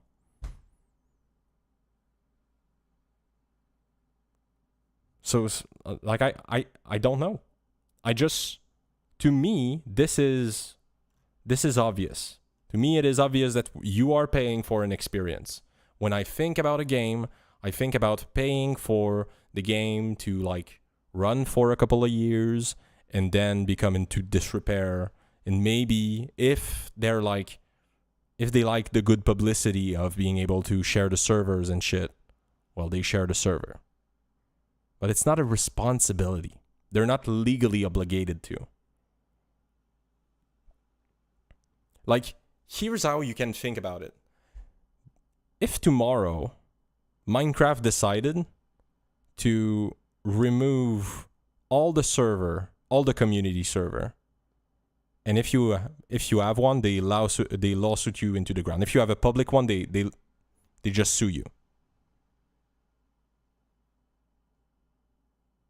Or they just don't work with the new version. Like, it would suck. I'm not disagreeing with that. But I couldn't see how they wouldn't have the... like, they would have lawful authority to do so. They clearly have. They could abandon the game into disrepair, and it would... like, it's already been there long enough.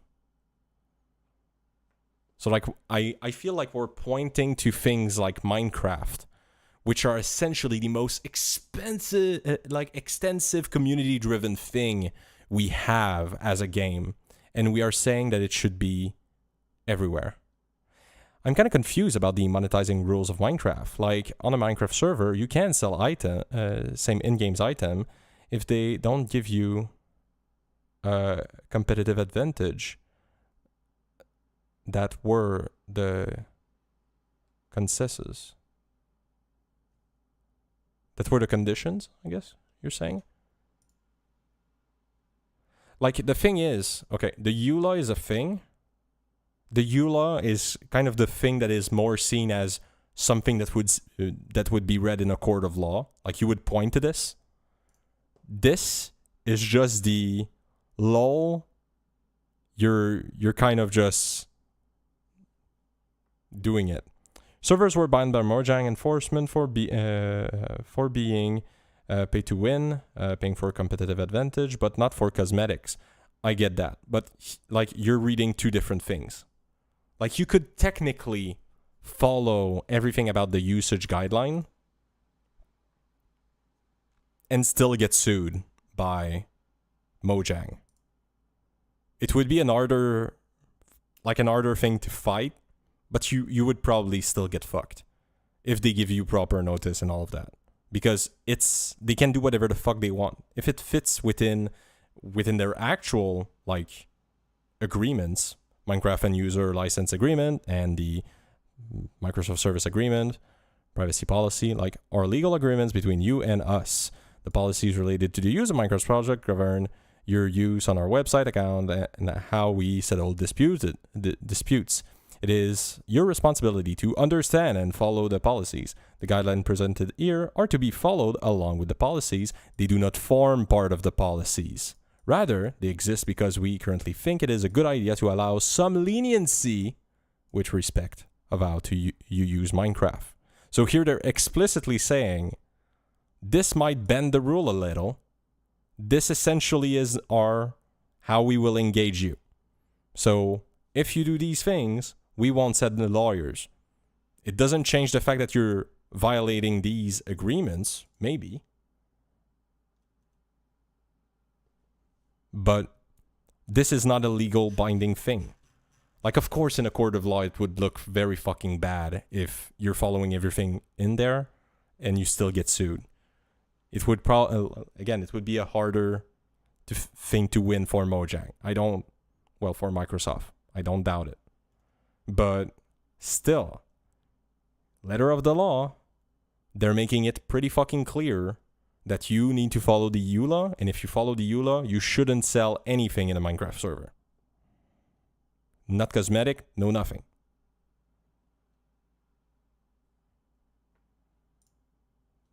Anyway, let's just finish this. I don't think that I hope they don't have too long. Like, it's... Again, it all returns to my little gay drawing. Why did it have to be gay? Anyway. Wait, oh, okay, go ahead. I'll leave you the time, but it's all the drawing. You're paying for an experience within a limited time frame, and some games, like I could expect a game that would be created in a specific way that would need to be eternal. That couldn't. They don't say don't make money from what we've made. Okay. If I said that, I'm sorry. But they say make commercial use from anything we've made. It's really hard to say you're not making commercial use of a thing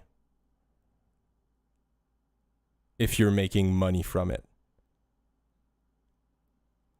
Like this, you could argue that you're not making commercial use if you're somehow a 501c3, so a charitable organization, and you're hosting a Minecraft server.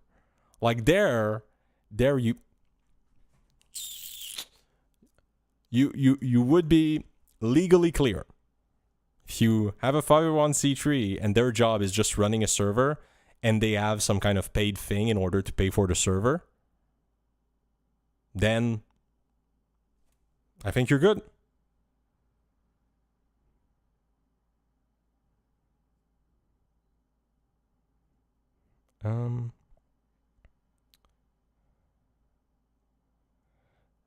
Well, you're talking about two different things, right? You're not okay. I feel like you're conflating two things that are not. When you're paying in game for a thing, you're not really like. Okay. If one sells a cosmetic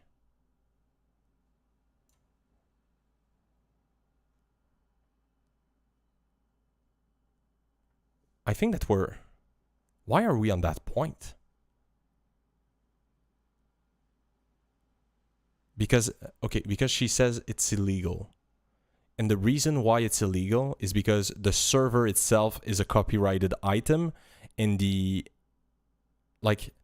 maybe copyright is the wrong word here, but it is like, okay, fuck, we're going too far.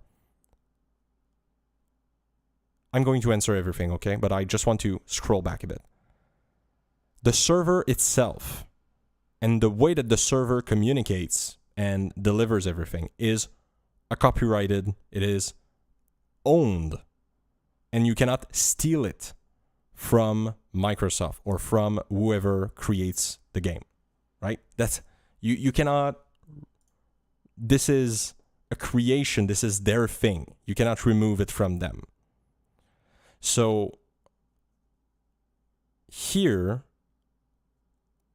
when she says it's illegal, it is technically illegal because if they, like, if that EULA wasn't there and they just decided to sue everyone that had that server because they don't want to share it, they could.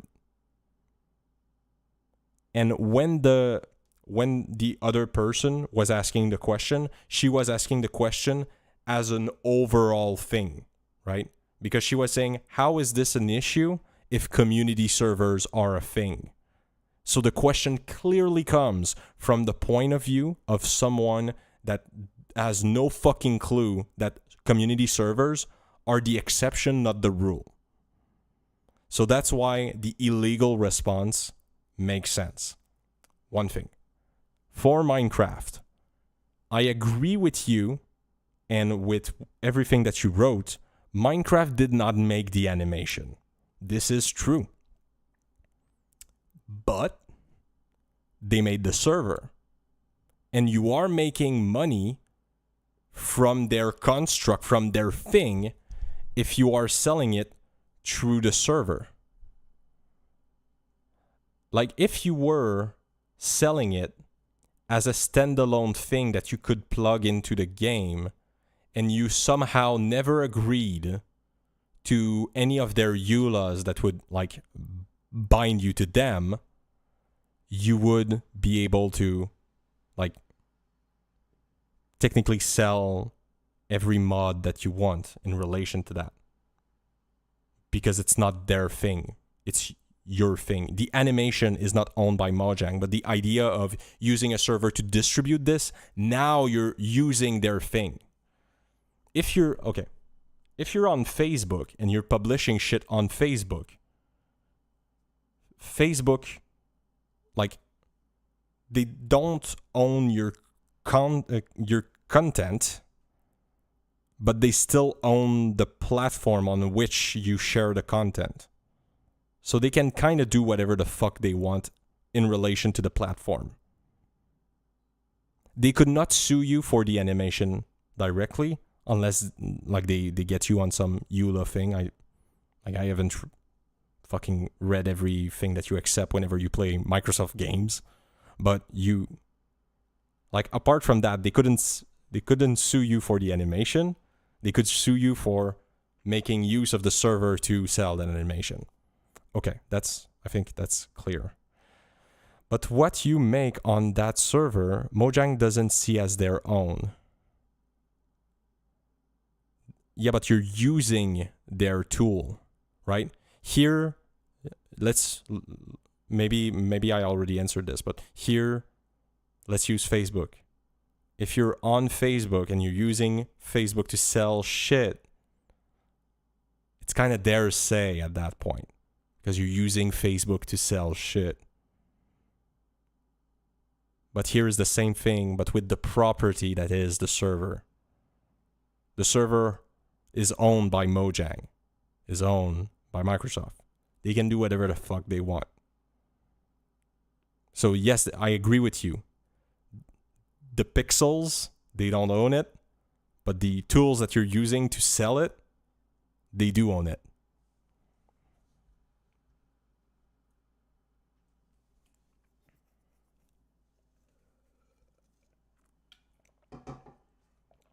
Do I make sense? I don't want to, like, just bash through things.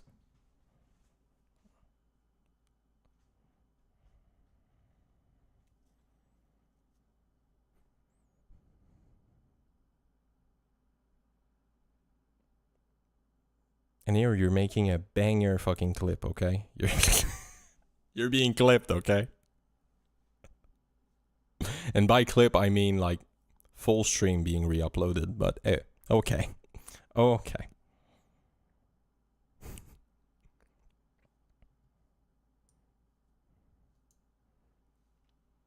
You either left, or this is the biggest fucking ultimatum I'm receiving ever. No. I'm memeing.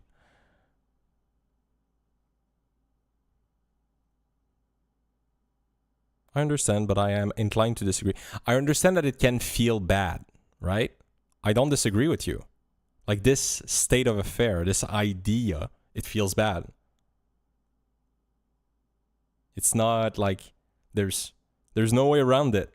It feels very fucking weird to think that the whole thing is built on the biggest quicksand ever. That technically they could just and remove your right to it. The EULA, it's not. It's written with purpose. It's like it's you need to. Okay, I understand why you're saying this. Back a bit. The EULA is not there for you. No. You're good. You're reacting how everyone reacts, and it's okay. We all get through this, okay? You're good there. I say that as if like everyone was across, but no one is across, okay? Get to the magical land with me. The EULA is not there for you. It's there for them, right? It's there for Microsoft. It's there for Mojang. The idea of having these rules is that you want to share the server, but you don't want to share it under some open source license because you don't want everyone to be able to do whatever the fuck you want with your copyright, with your but the license agreement is for end users. Okay, I'll finish, all right? When they write it, the lawyers that write this, what they're thinking is about, this is exactly what they have in mind, okay? What happens if we have a server that follows all the rules but happens to be on the news for chain raping children?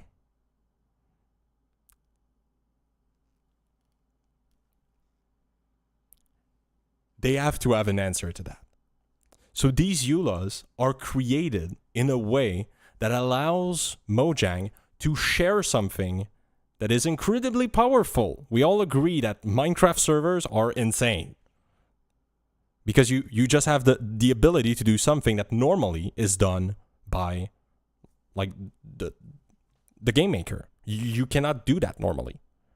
So they have to keep ownership of everything and to write everything in the most like inclusive way while trying to word it in a way where it doesn't scare people off. So this is the overall idea of it. Is everything that's written there, like when they say anything we've made, like it's a scary term. So they follow up by, and so we are crystal clear, the game or what we've made includes but is not limited to. Like already when you see that, that's there to like make you feel good, but at the same time, the not limited to is a clear argument that they can absolutely trounce you on everything that their copyrights hold. And here, they're going to state that they don't have responsibility for whatever the fuck happens online.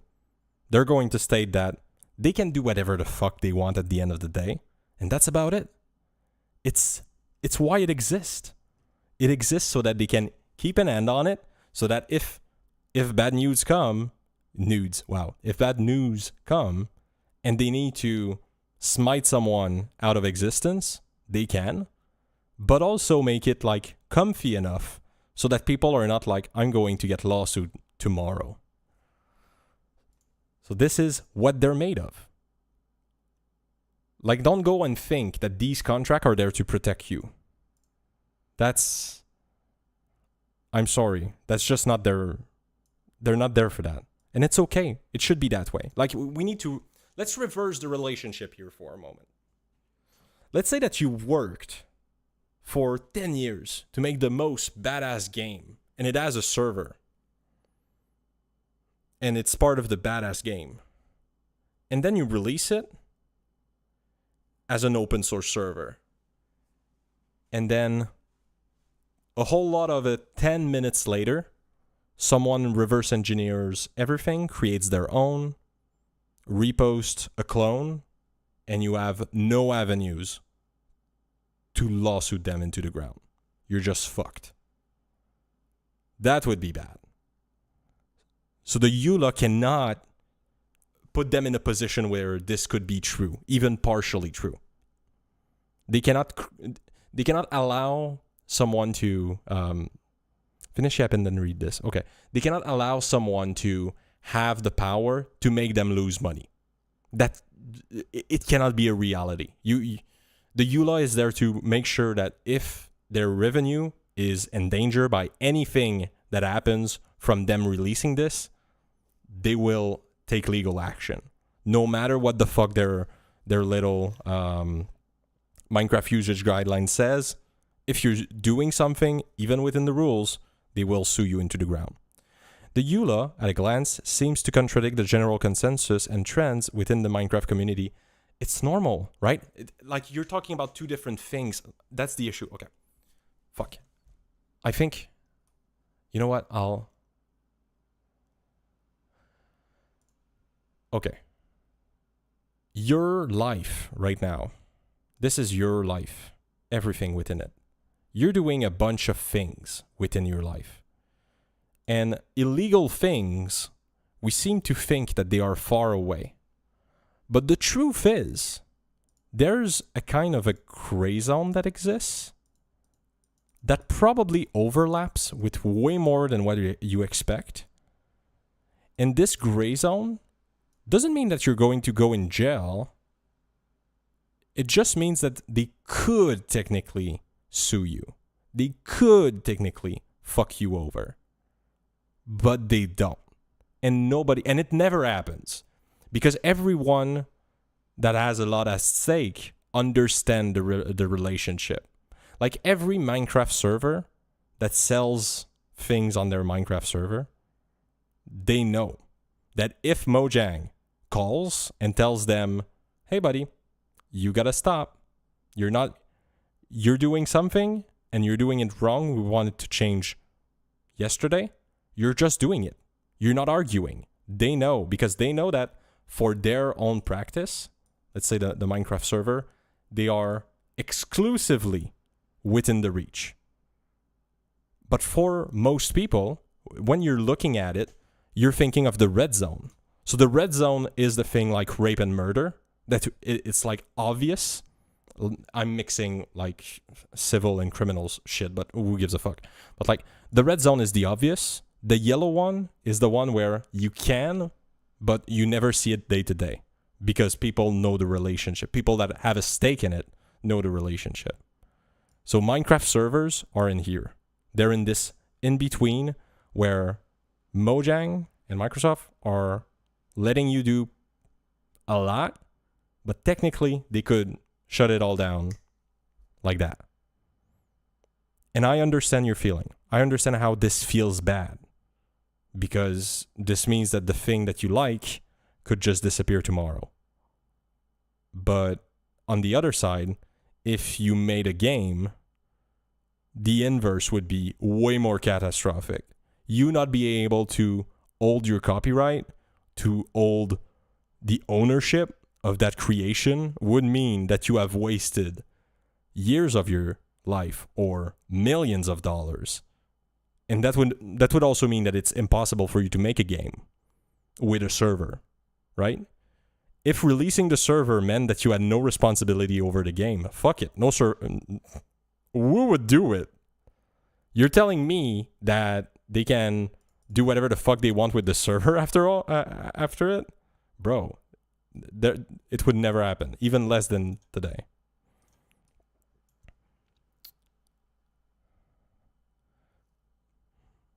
But like you have to, again, you have to separate in your mind.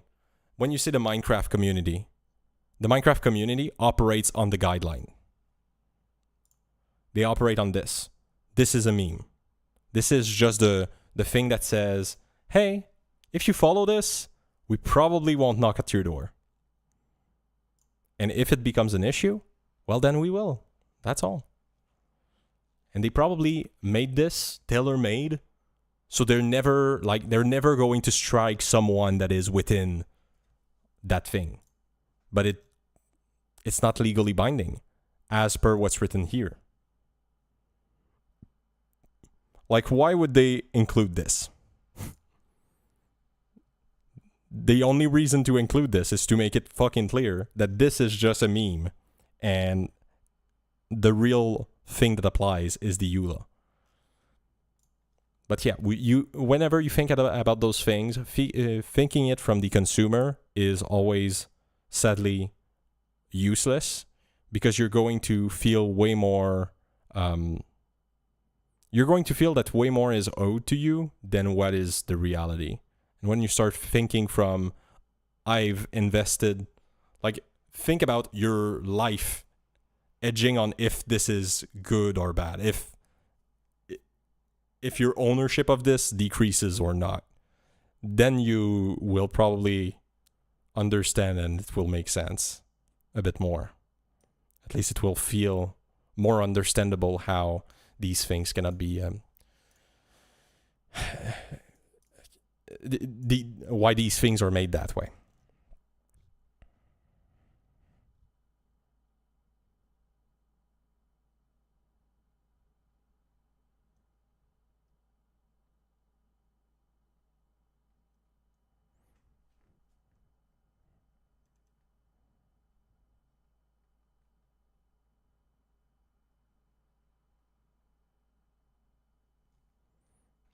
Any other questions? I don't want to fuck up your thoughts. And we're having a good yap, okay?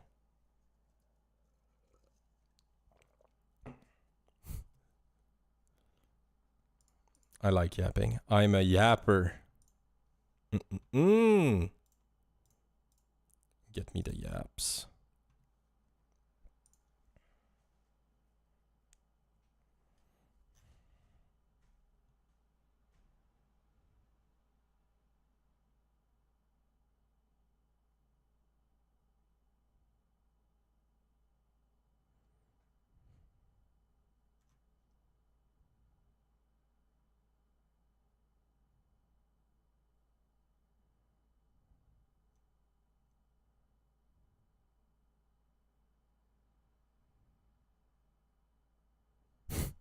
Like oh man.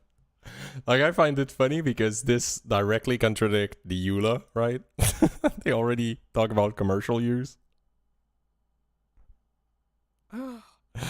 Ah! Oh no.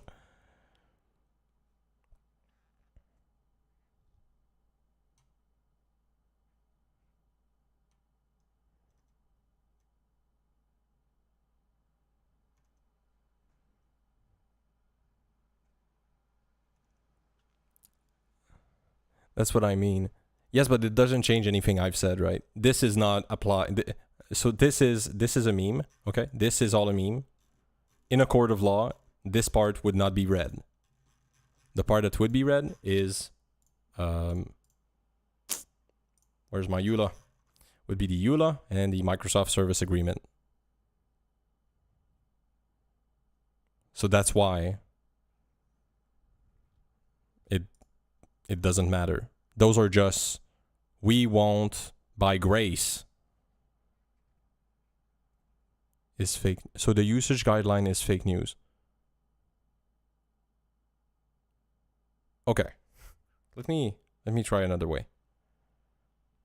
Minecraft has a gun. They could shoot you when you're making a server.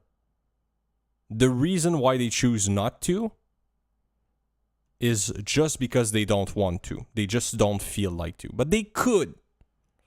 When they can use that gun is because of their copyright and the EULA. Those two things together are the rules of when they can use the gun.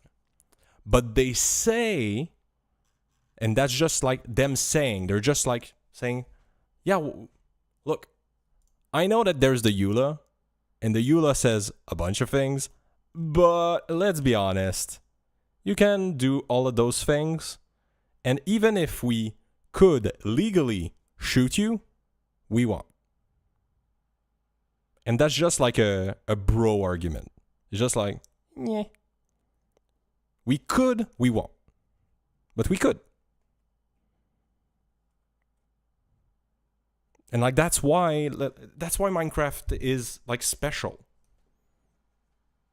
It's because contrary to all of the other things that don't have servers, they decided to go through that complicated process of giving the community like some ability to do things.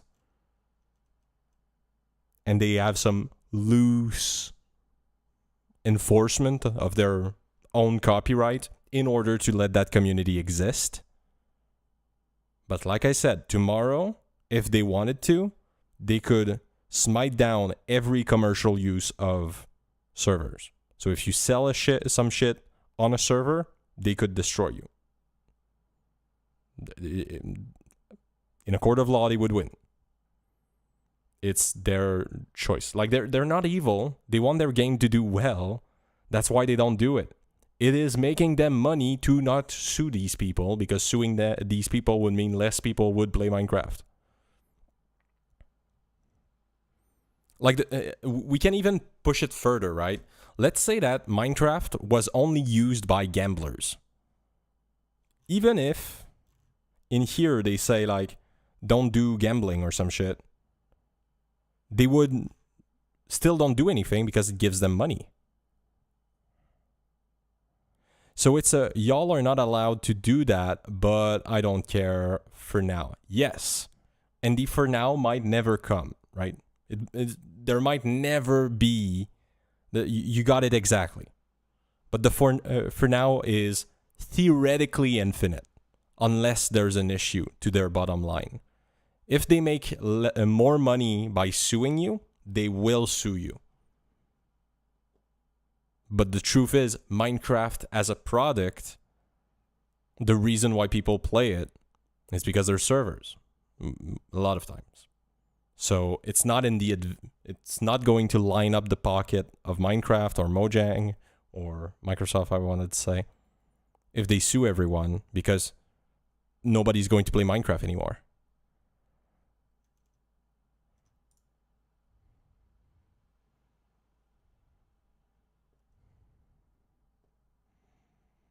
And a lot of law is like that.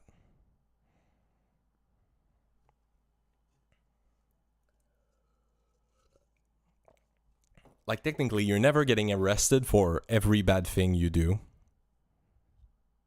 Like, maybe that's more a North American thing.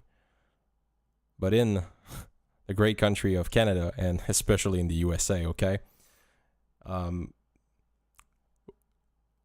Speed limits are a meme, okay? The rule is, whatever is written on the panel, do +10, and that's the allowed speed. Nobody is going to, like, hit you at that speed. And honestly, like, everyone would look at someone arresting someone, like a cop arresting someone for being 10 kilometers per hour above the speed limit and being like, what the fuck are you doing? Unless you're on a school zone. But like, everyone would feel like this is retarded. Why are you doing this? But at the same time, technically, let's say that the cop had a real big hunch that the guy in the car was an infamous serial rapist and he was 2 above the speed limit. Time to know his identity, right? And that would be okay. Like, technically, you could give that guy a ticket. You have, like, reasonable cause to, like, go and speak to the person. I need a Minecraft skin based. So, like, we need to keep that in mind. It's not because a lot of people do a thing and that the thing is not being sued or is not being, like, lawsuit against, that it means that the thing is legal. It just means that sometimes people just don't care enough to enforce it, or sometimes it's just beneficial to not enforce it. Pick a red panda, that's what I do. I like red pandas. They're cool.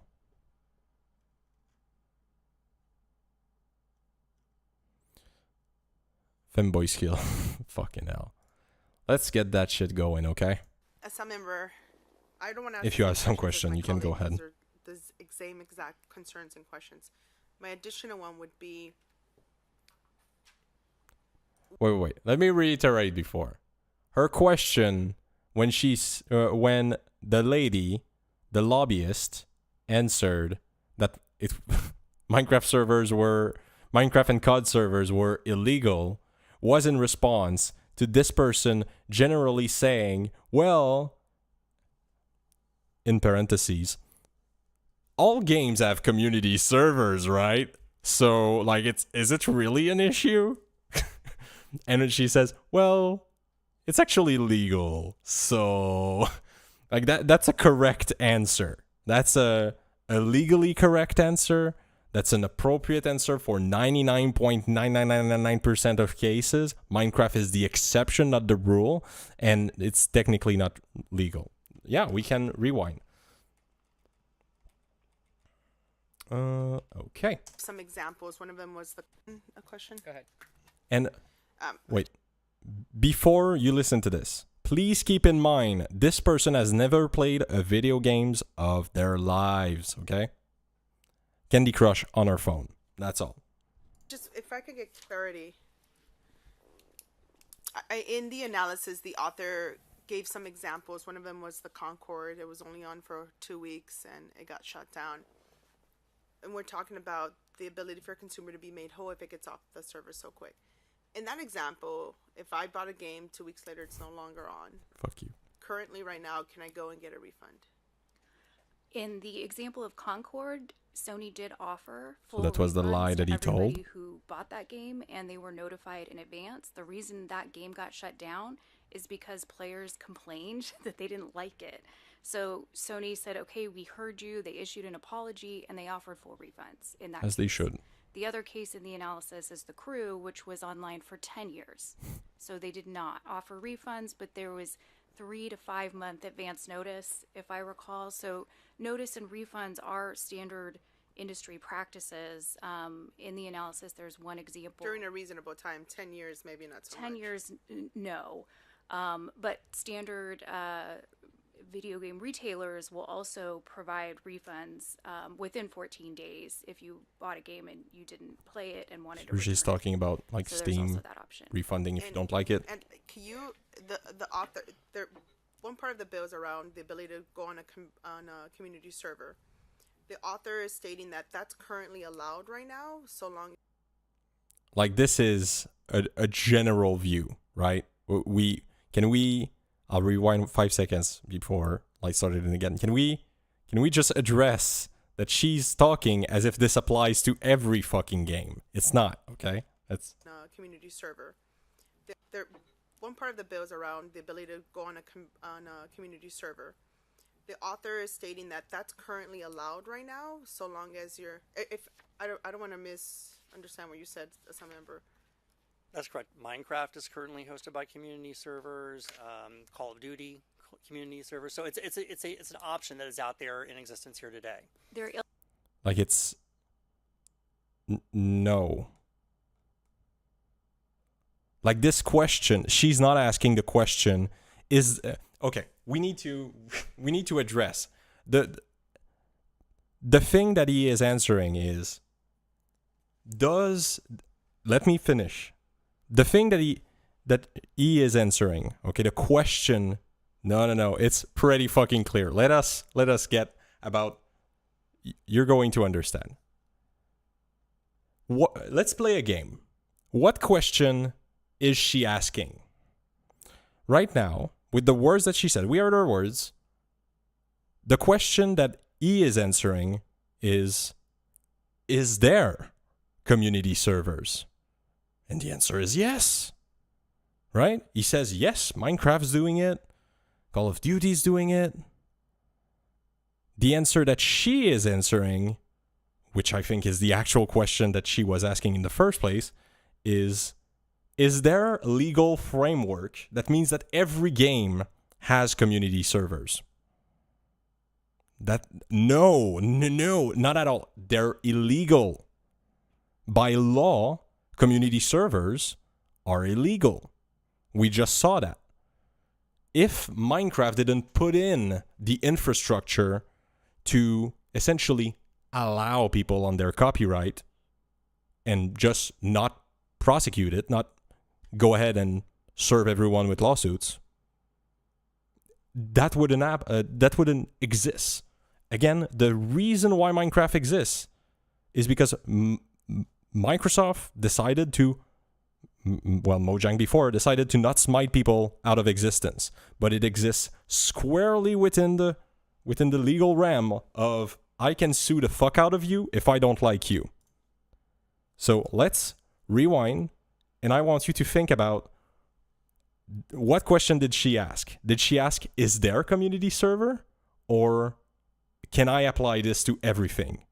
Is this like, to me, the question that she's asking is, well, there's community servers for every game, right? That's something that everyone can do.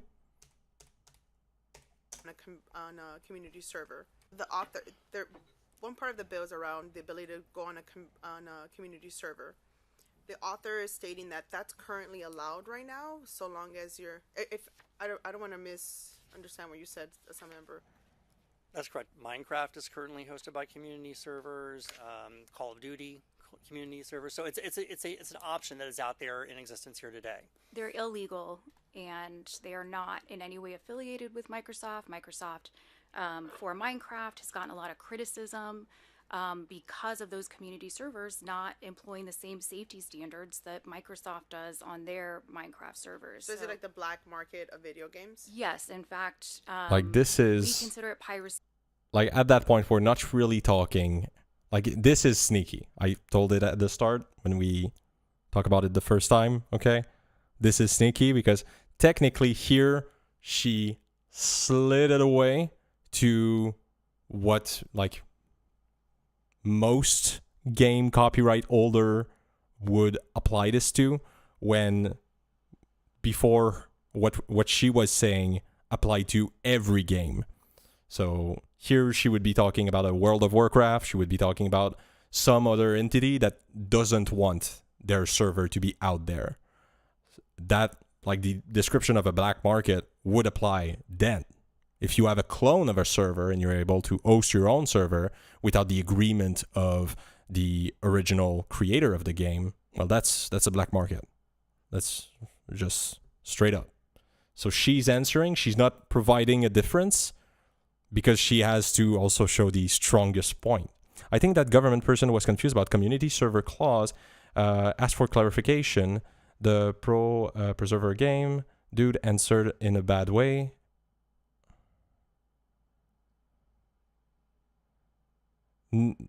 No, they're talking about analysis. No. They're talking about the analysis. Here, they're not even talking about the bill. So if we go and take a look at, they probably have some initial analysis somewhere. Oh, we had it before, like something like that. I guess if we go and we search Unity. Okay, all necessary document recommended server, which okay, that's not what I'm searching.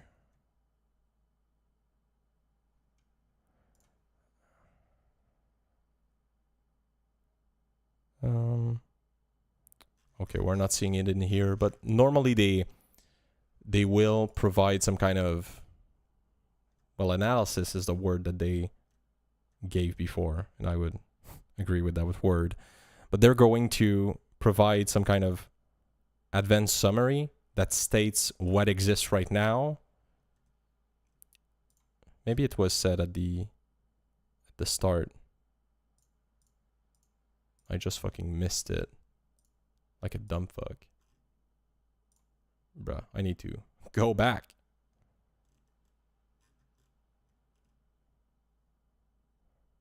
Latest bill. Okay. Do we have community? Nope. Because it doesn't make sense in this context. Like, this is the only mention of community server. She's not talking about the idea, the specific idea of all the necessary document to allow the purchaser. She's not talking about that. She's talking about a prior analysis. Fuck, I don't know if we're...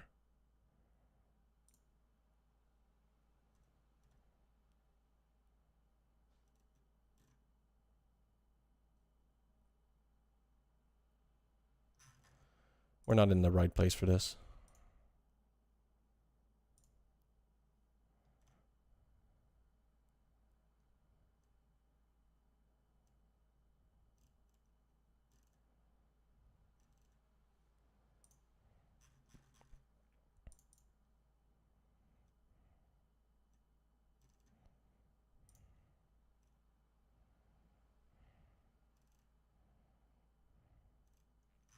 Bruh. But no, she ends the ESA person right up to the part where fuck, we were at that part. So is it like the black market of video games? Right up to there. Okay, that what happens after there? That's a little like, I know that she's doing her job, but like we're playing a little fast and loose here. But before that, she's absolutely answering 100% on the target the question. The question is not, does community server exist? The question is the legality of community servers for all games. Like the property of a game. Do you have a right to a community server? And the answer is no. Because when she says allowed, like she's laying out. Let's listen to this again. Standard, like, I'm sorry, I just cannot read it in the way you read it. Provide, since there's one example. During a reasonable time, 10 years, maybe not so. Video game retailers will also provide refunds within 14 days if you bought a game and you didn't play it and wanted to return it. So there's also that option. And can you, the author, there, one part of the bill is around the ability to go on a community server.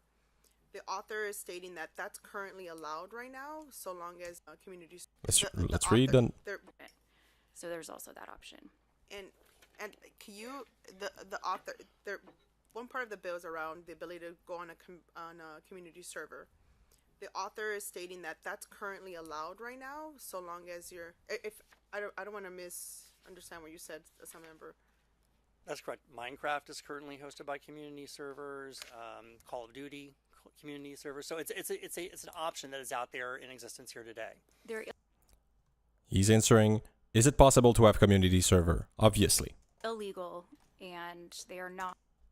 If you have a game, you have the copyright, you release the server, having a community server, well, no, not release a server, but let's say that you don't release the server, or you release the server under some strict circumstance, you can always lawsuit the fuck out of people. So they are technically illegal. If you wanted to lie to this person, you would say that they are legal, right? If you say that they're legal, you're saying to this person, yes, right now, you cannot be sued for having a Minecraft server. Just having a Minecraft server and using it however you want is not grounds for suing you. And that's not true. Illegal in this context means that it is somewhere, I'll put it in white, here. It doesn't mean that it is within the like rape category, right? It means that you can get sued for it. So I understand how this is fucking clippable because she just fucking slams they're illegal. But they are. So what the fuck am I supposed to do? And illegal, again, doesn't mean that people are suing for them. It just means that they could, which is true. Are not in any way affiliated with Microsoft. Microsoft, for Minecraft, has gotten a lot of criticism because of those community servers not employing the same safety standards that Microsoft does on their Minecraft servers. So is it like the black market of video games? Yes, in like fact, this is again, this is a thing that is true for some but not all, so I don't like that part. But She's doing her job, okay? We consider it piracy. We have lawsuits, 2 pending lawsuits against private servers right now, and the United States Trade. I wonder why. We have fucking EA in here. we have all the big ones, okay? Representative in their notorious markets reports on counterfeiting and piracy has named some of these big private servers as a notorious market. Thank you so much. As a member, I don't want to ask the same questions as my colleague because they're the same exact concerns and questions. So, like, what the fuck am I supposed to do? Like, I understand that E answered for the internet, but this is not the internet. This is something that business will have to follow. And we read the bill. We read it. It is pretty fucking clear that it is just bad because it will force people to do things that are not a good idea to be forced to. It's just not a ready bill. There's 15 ways to make it better, and it feels like a meme.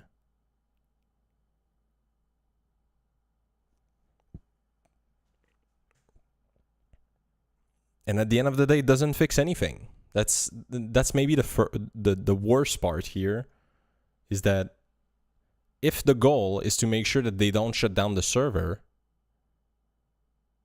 well, you've not achieved anything. You can just give a... is it reasonable for someone to be in business for 1 year and then give out the server executable and have fun? Like, is that really what we expect from a game? Like, no. We have not achieved anything here. And now, let's look at this clip and tell me that it's framed correctly. One part of the bill is around the ability to go on a community server. The author is stating that... Is that speed up?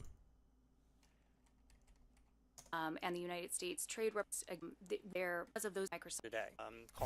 Allowed to go on out right now, so long on a community server.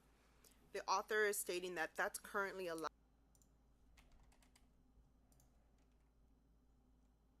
Stating that that's currently allowed right now, so long as you're... If I don't want to miss... Maybe not. On a community server. The author is stating that that's currently allowed right now, so long as you're... If I don't want to misunderstand what you said as a member. That's correct. Minecraft is currently hosted by community servers. Call of Duty community servers. So it's an option that is out there in existence here today. They're illegal and they are not in any way affiliated with Microsoft. Microsoft for Minecraft has gotten a lot of criticism. One part of the bills are... Like, this is... Everything she said is true. Like, I don't know... I don't know how to treat this. The reason why this triggers me a bit is because no one, and I mean no one, is equipped to have this idea. Okay, fuck. Minecraft servers are technically illegal, okay? They're illegal because you can be sued for them. The only reason why you're able to have a Minecraft server is because they granted through their EULA the limited right to have a Minecraft server. But if you don't follow their EULA, which is essentially if you make any money related to their server, then they can sue you into the ground. So yes, it's illegal because there is the possibility to sue. So here, these fucking retards are just taking this out of context, and this arrogant hassle is just like, well, every game has the ability to have community servers, right? There's Minecraft, there's Call of Duty. This is what she hears. So that's why she needs to correct. Her question is clearly not... I'm sorry, it just triggers me. The question is not, does community server exist? And the answer here is clearly not that if you have the executable on your computer, we will bust your door and you'll go in jail. Like, that's not it. None of this is that. Why are we thinking it's that? I'm gonna die. I guess it's impossible to think about this with a non-consumer brain. Fucking hell. I'm gonna die. It's Commander, say something. Say something! Rewind one last time. Okay.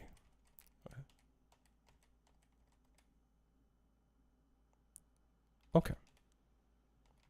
Let's get This there. is, in the analysis, there's one example. During a reasonable time, 10 years, maybe not so 10 much. years. Like, I'll shut the no. fuck up, okay?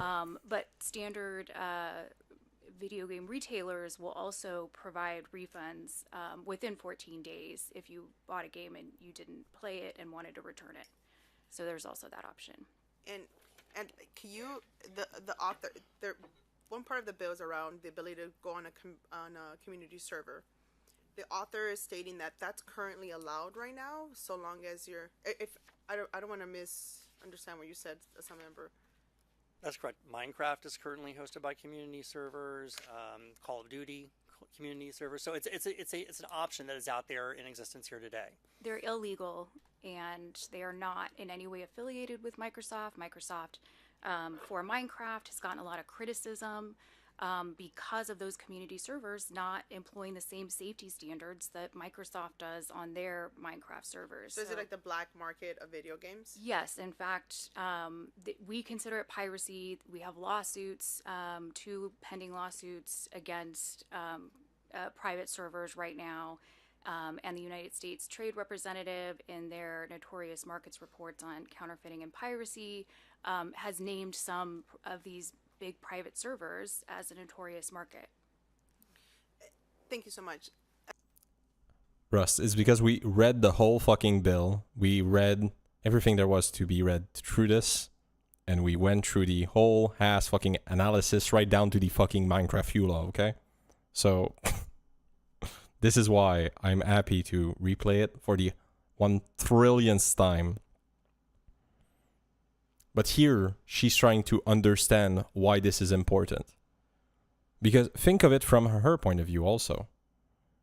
If what she hears is that there are community servers and that those are legal, well then what is the issue? What the fuck is your bill about? If they're illegal, now maybe that bill has more weight to it, question mark? Like, anyway, they're illegal and they're not in any way affiliated with Microsoft. Well, that's true. That's the answer. But doesn't this imply that ESA specifically means Minecraft server when mentioning affiliation with a mess? Well, what part are you talking about then? So, okay, she says a couple of things. A, it's illegal. The illegal thing is there to say that if you have ownership over the server, if you have created a game with a server, that server is yours. You can do whatever the fuck you want. There is no right to have community servers. That's not a thing. This is what she's asking for. So that's the answer there. Now, further down the line, when she says that, like, when she starts talking about, well, it's a problem with Microsoft and affiliation with Microsoft, I don't know if you know this because it's still going on, but Roblox especially has gotten a lot of flack for pedophiles, and there was some amount of time where Roblox and Minecraft were put in the same bucket. They were put in the same place. So when she answers this, all I'm hearing is we have had a lot of issues because of press related to Roblox and Minecraft. So we know about it, brother. We know about it. That's what she's talking to. Like you said, ESA person says that third-party servers are generally legal, not the norm, but ESA person seems to focus specifically on Minecraft. Yes, because Minecraft and Roblox have, like, that's a name that she may recognize for the bad reasons. So that's why. Like, it's, or the whole second part after the illegal quote is 100% linked to that. safety standards that Microsoft with Microsoft today.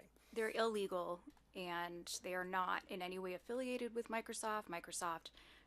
For We see that Minecraft has in gotten the a lot OLA. of criticism because of those community servers not employing the same safety standards that Microsoft Pedophile. does on their Minecraft servers. So is it like the black market of video games? Yeah. And then she shifts to something else, which is another problem that exists, and she answers the question. But here, that chunk, it answers like the two questions. Question number one is there a right to servers? Is this a thing that exists? Can people just have community servers and it be okay legally? No, that's not true. Like if a game doesn't voluntarily do it, you don't have some kind of magical right to it. And the second thing is there's a weight to that.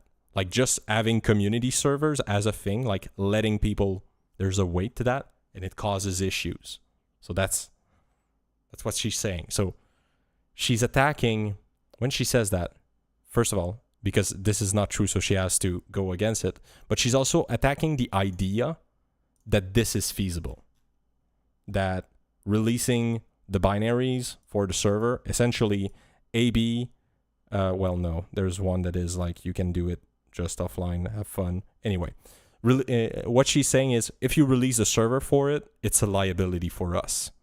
So this is where she's getting at. This is the second part of the answer. But she represents Microsoft as well.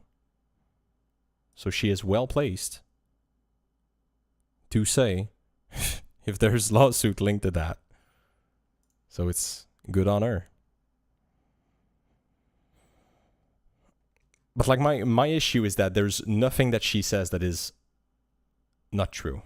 It's all true. It's all like apart from the black market that could be a little bit more in context. And even then it is technically true. All that she says is true. And he throughout this discussion, dished out 2 lies that we could find, okay? So we're not starting strong, okay? We have the 2 weeks, and we have the, like, community servers are a thing. I'm going to use the fact that you don't understand jack shit to just say, yeah, there, of course, every game has some. Because that's what she's hearing. That's what she's fucking hearing. She doesn't know anything. She's fucking confused about the use of this fucking law. She's like, what the fuck is this piece of garbage? Why do we need even this? If everyone has a community server, what the fuck's the point? And it would be dumb. You wouldn't need that law if you had a right to community servers. But you would also not have games. So that would also be an issue. So, yeah. I don't know. So now I feel, oh my, do we want to kill ourselves?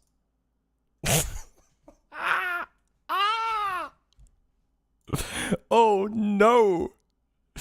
Oh, no. Okay, during the California State Senate hearing over the Protect Our Game Act, a Stop Killing Games bill that would force game publishers to ensure games remain playable if servers are shut down. This is like nah, you can do that yourself, bro. Oh, I said we?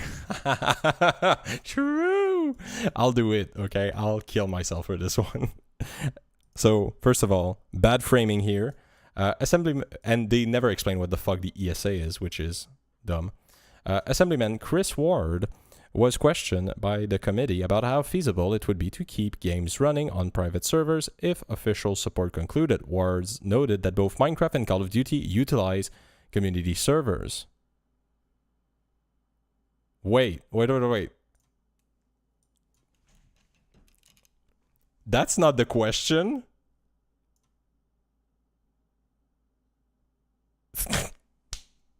Fuck, that's not even the question that was asked.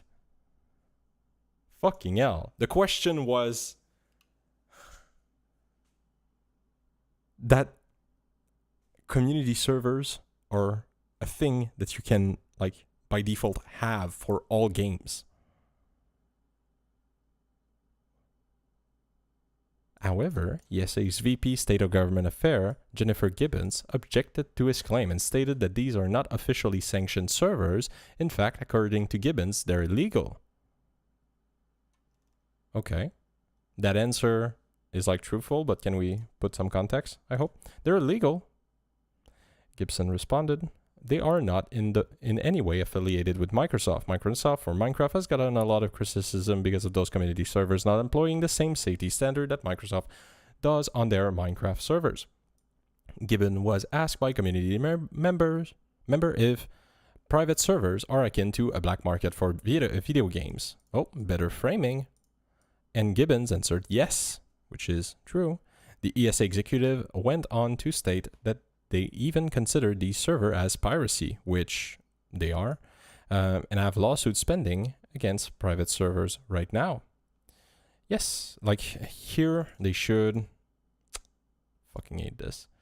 Like this part was framed correctly.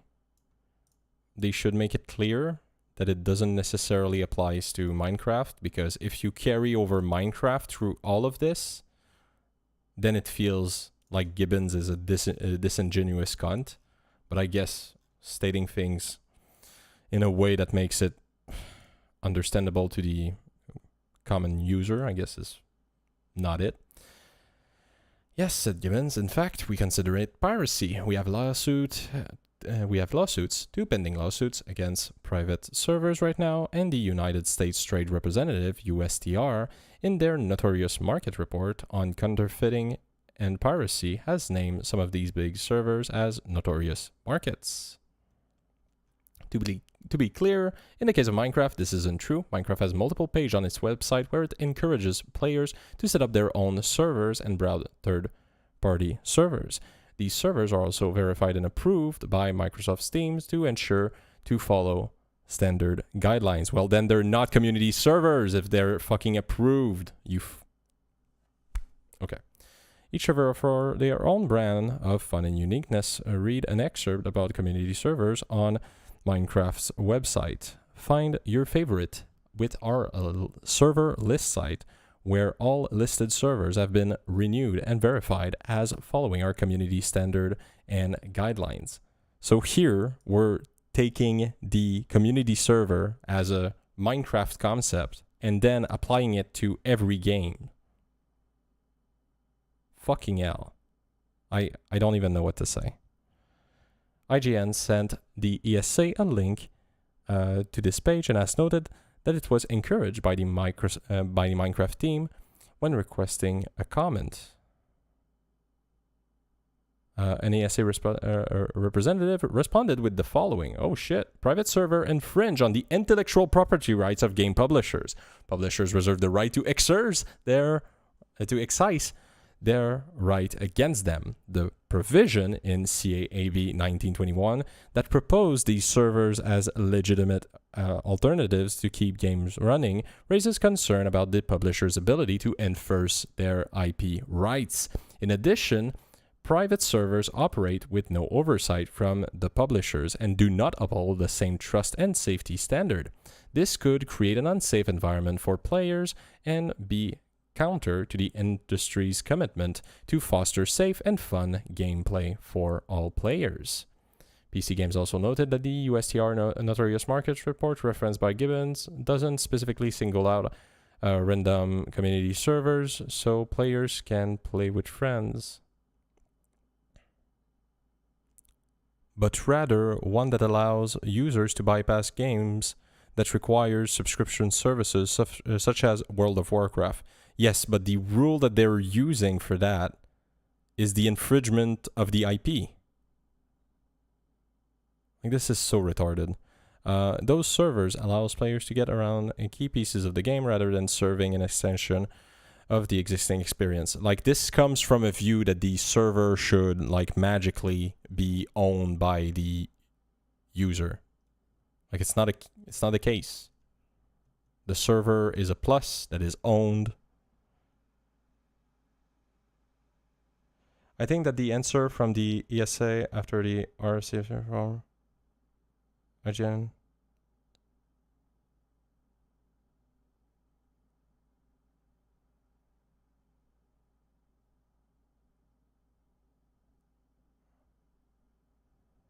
I'm confused. What do you mean? Woo is ass. Are you saying IGN is? Or are you saying that this answer is ass? Because this answer is like the legal version of what I've been repeating.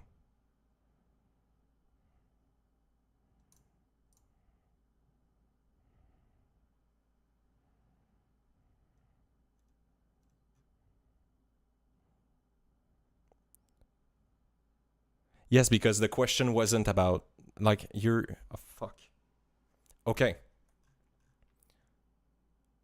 Again, the question is not... Okay, the law. Is the law about Minecraft? Or is it about all games? And let's back the fuck down. This answer applies to Minecraft. What this answer means is Minecraft does have the right to, Microsoft does have the right to smite you out of existence through their IP. Them just allowing, that's like not an argument. That's not this whole thing, like, oh my god, it's written somewhere that they have community servers and that you can go on them and that's all fun. That's not an argument. That's just like we use some words and because the same word is used somewhere else, it becomes an argument. No, that's not how it works. The fact that that Microsoft says these servers exist and you can go and we have approved them, like that's cool and all, but if they're not like directly affiliated to them, they can still smite them out of existence. And if they're affiliated with them and they don't have like a contract that states that they like have some right to the IP, which would be retarded. But anyway, like in most cases, the fact that it's on the website doesn't change anything. Like if you have a website on if you have a server, a community server on Minecraft's website, it doesn't change the fact that Microsoft, the fact that they start by MI, okay, the fact that Microsoft can still sue them still exists. It doesn't change anything. This law still applies. The IP still exists. So here, IGN is doing a retarded, like, quip. They're just doing like, but look, it's written community servers, and you approve of them. Does that mean that they're illegal? They're still illegal by law. But using the Minecraft server jar downloaded from Mojang public download and used within the bounds of the EULA and all that stuff is not property right infringement.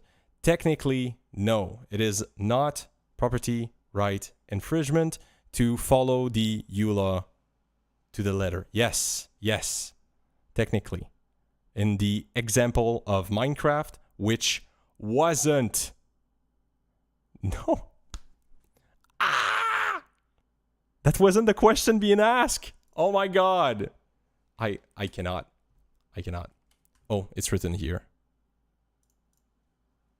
Your mom is illegal. Yes, because she's a whore. Okay. Oh no, it's all cut. Fucking hell. We'll have to rewatch it.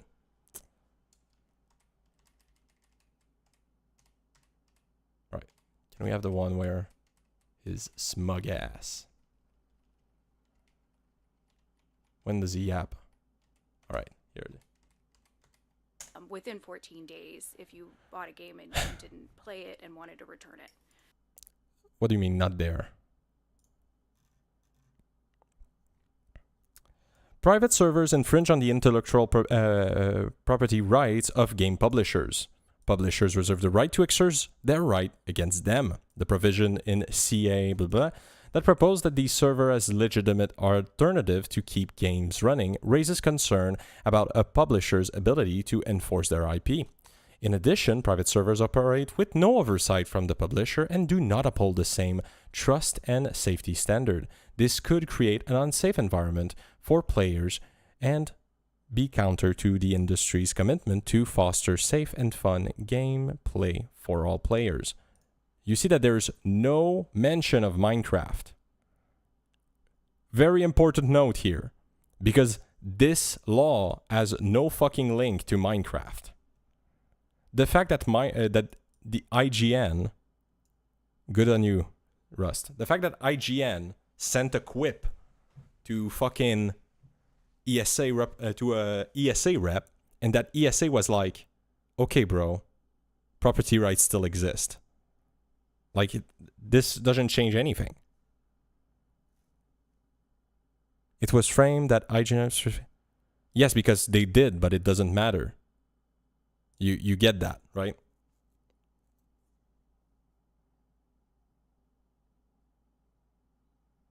Like, I'm trying to... Like, this is asking this question in that way is bad journalism. Okay, I'll rate it, and then I'll make an example. You go fuck yourself. Okay, go. Yeah, fuck. I want to clean my eyes. Okay. Okay. So, we're asking a legal question here.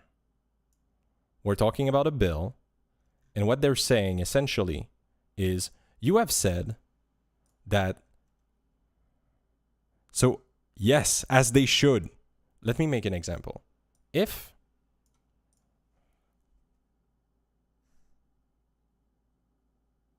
I don't know how to... I looked long enough. I don't know how I can pass that along to you.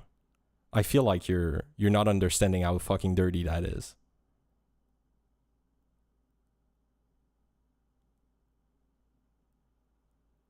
How can I make a one-on-one that will make fucking sense to you? Okay. Let's say that you're accused of rape. I like these. Okay. Let's say that you're accused of rape, okay? And you have a lawyer, okay? And your lawyer, because he's a fucking retard, makes statement to the public, okay? So he receives a question. And the question is, well, you're the person that you defend that is accused of rape. He's part of the red pill community. And he actually likes Andrew Tate, who is a rapist. Oh, Epstein, I fucking love it. And he's a fan of Epstein, who is a notorious pedophile rapist. So, can you tell us why we have a picture of you with Epstein? Or your client with Epstein? Would you... Let's have two options here. So this is the question that they sent. What they sent is, here we have a picture of you with Epstein. Of your client with Epstein. Are you a rapist pedophile? And your lawyer's answers, no. Under this law, we are not. Okay? This is the law we are being sued for. We are not pedophiles because we don't violate this law. That's the answer. That's what was done. They're being accused of being rapist pedophiles, and they are answering with, this is the law that makes everything possible. This is a quip. This cannot be answered correctly. You understand that. How do you want to answer that? I want you to think about it. Think about it. Microsoft has a right to their IP to the server. And the fact that they have something called community servers and that they do give out leniency in the community server doesn't mean that community servers as a concept is a universal thing in games. And an IP protects against that. So it's the only thing that is important here. The only thing that is important is the law is shit, and the IP doesn't actually allow you to have community server. The law doesn't allow you to have community server. But the case of Minecraft, it isn't IP infringement because server can and mostly do operate within the EULAs.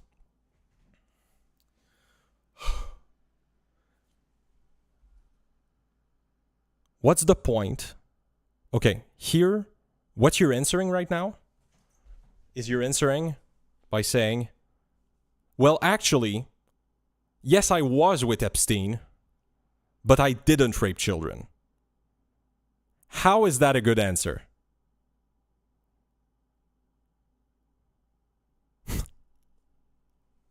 If you didn't rape children, just say, here's the law. No one violated it. You don't have to say, yes, I was buddy with Epstein, okay? You don't have to. This is a quip. This is an attack. This is made by misreading this whole interaction and being like, hey, there's some Minecraft servers which are not illegal because Minecraft, the exceptional entity, actually allows them. So they're not violating IP if they're under the EULA.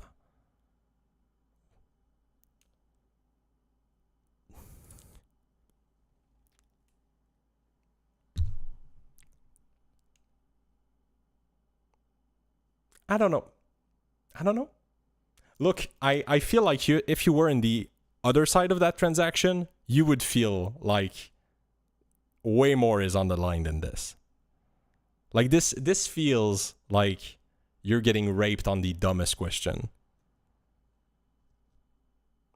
Like think about the question that is being asked. We're just saying there's wording on the website Minecraft that says community server that has those two words.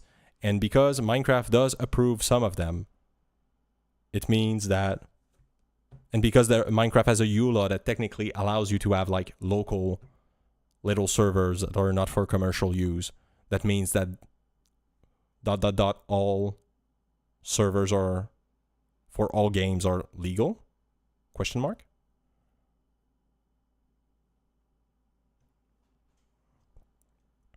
Minecraft is a vector to attack the ESA on them protecting the bill. The important thing for the ESA is to take down the bill. It's the only thing that's... Did I fucking invert that? IGN didn't ask. It's not important. Do you get... Okay. ESA doesn't care about Minecraft. They care about all games. They care about the fact that this might pass. So all of their answers is going to be linked to that. Just like your lawyers should only care about you not going to jail for rape. Okay? So they ignored... They answered an unanswerable question. The unanswerable question is, we removed all the context from your conversation. There is the words Minecraft community servers, and they are tolerated by Mojang, and Mojang technically has a EULA that allows this. What do you have to say? A positive answer to that, or a concession, would be seen by anyone in the public, just how badly written this is also, would be seen as a concession on the fact that the law is bad. On the fact that the law is good, sorry. They cannot allow that.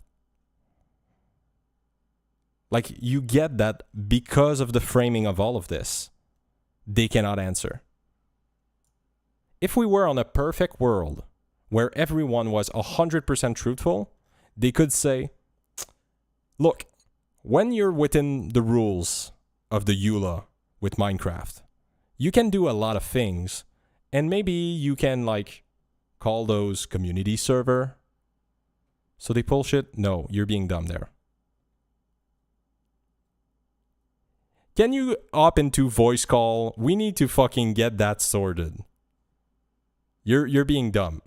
You don't see how this is a hit piece?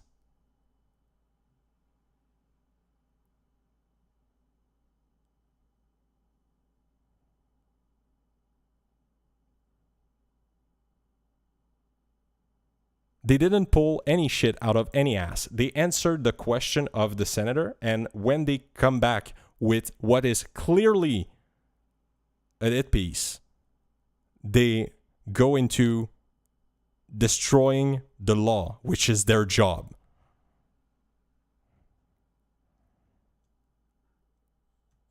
Like, what you're saying is a world that couldn't exist. If someone from CNN says that you, my friend, are a pedophile, and you know that every journalist there fucking hates you and wants to call you a pedophile, when they come to your lawyer and says, we have this picture with Epstein, what do you have to say with that? Do you think that they're going to frame whatever the fuck you're saying or whatever the fuck your lawyer will say in a good light? Or do you think that the worst fucking framing will be done? And the best way to defend against this is to just state why you're doing all of this. The law is bad. If they answered this, they would have lost.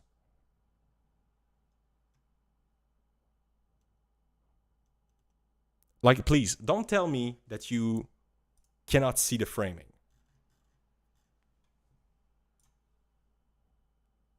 You see that this is a hit piece, right? Because if you don't see this, then I'm sorry. I'm not going to be able to. Like, the whole framing from the start is meant to misunderstand this interaction.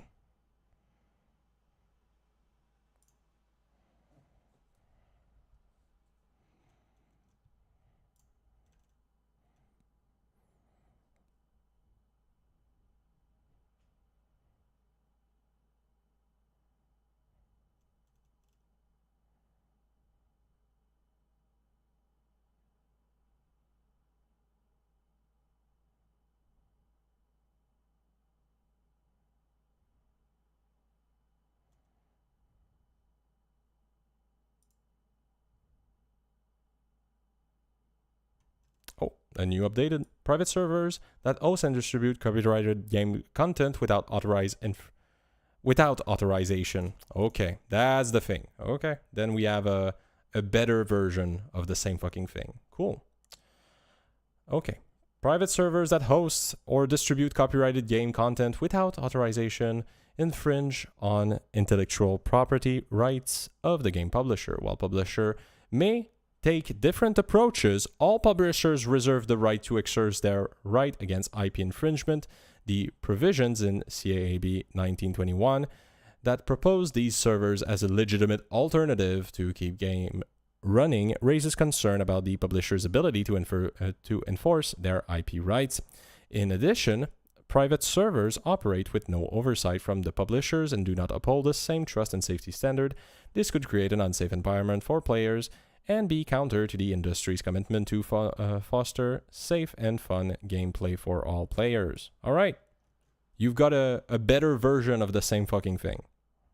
Is that better now? Because they added content without authorization, which is the applied version of this.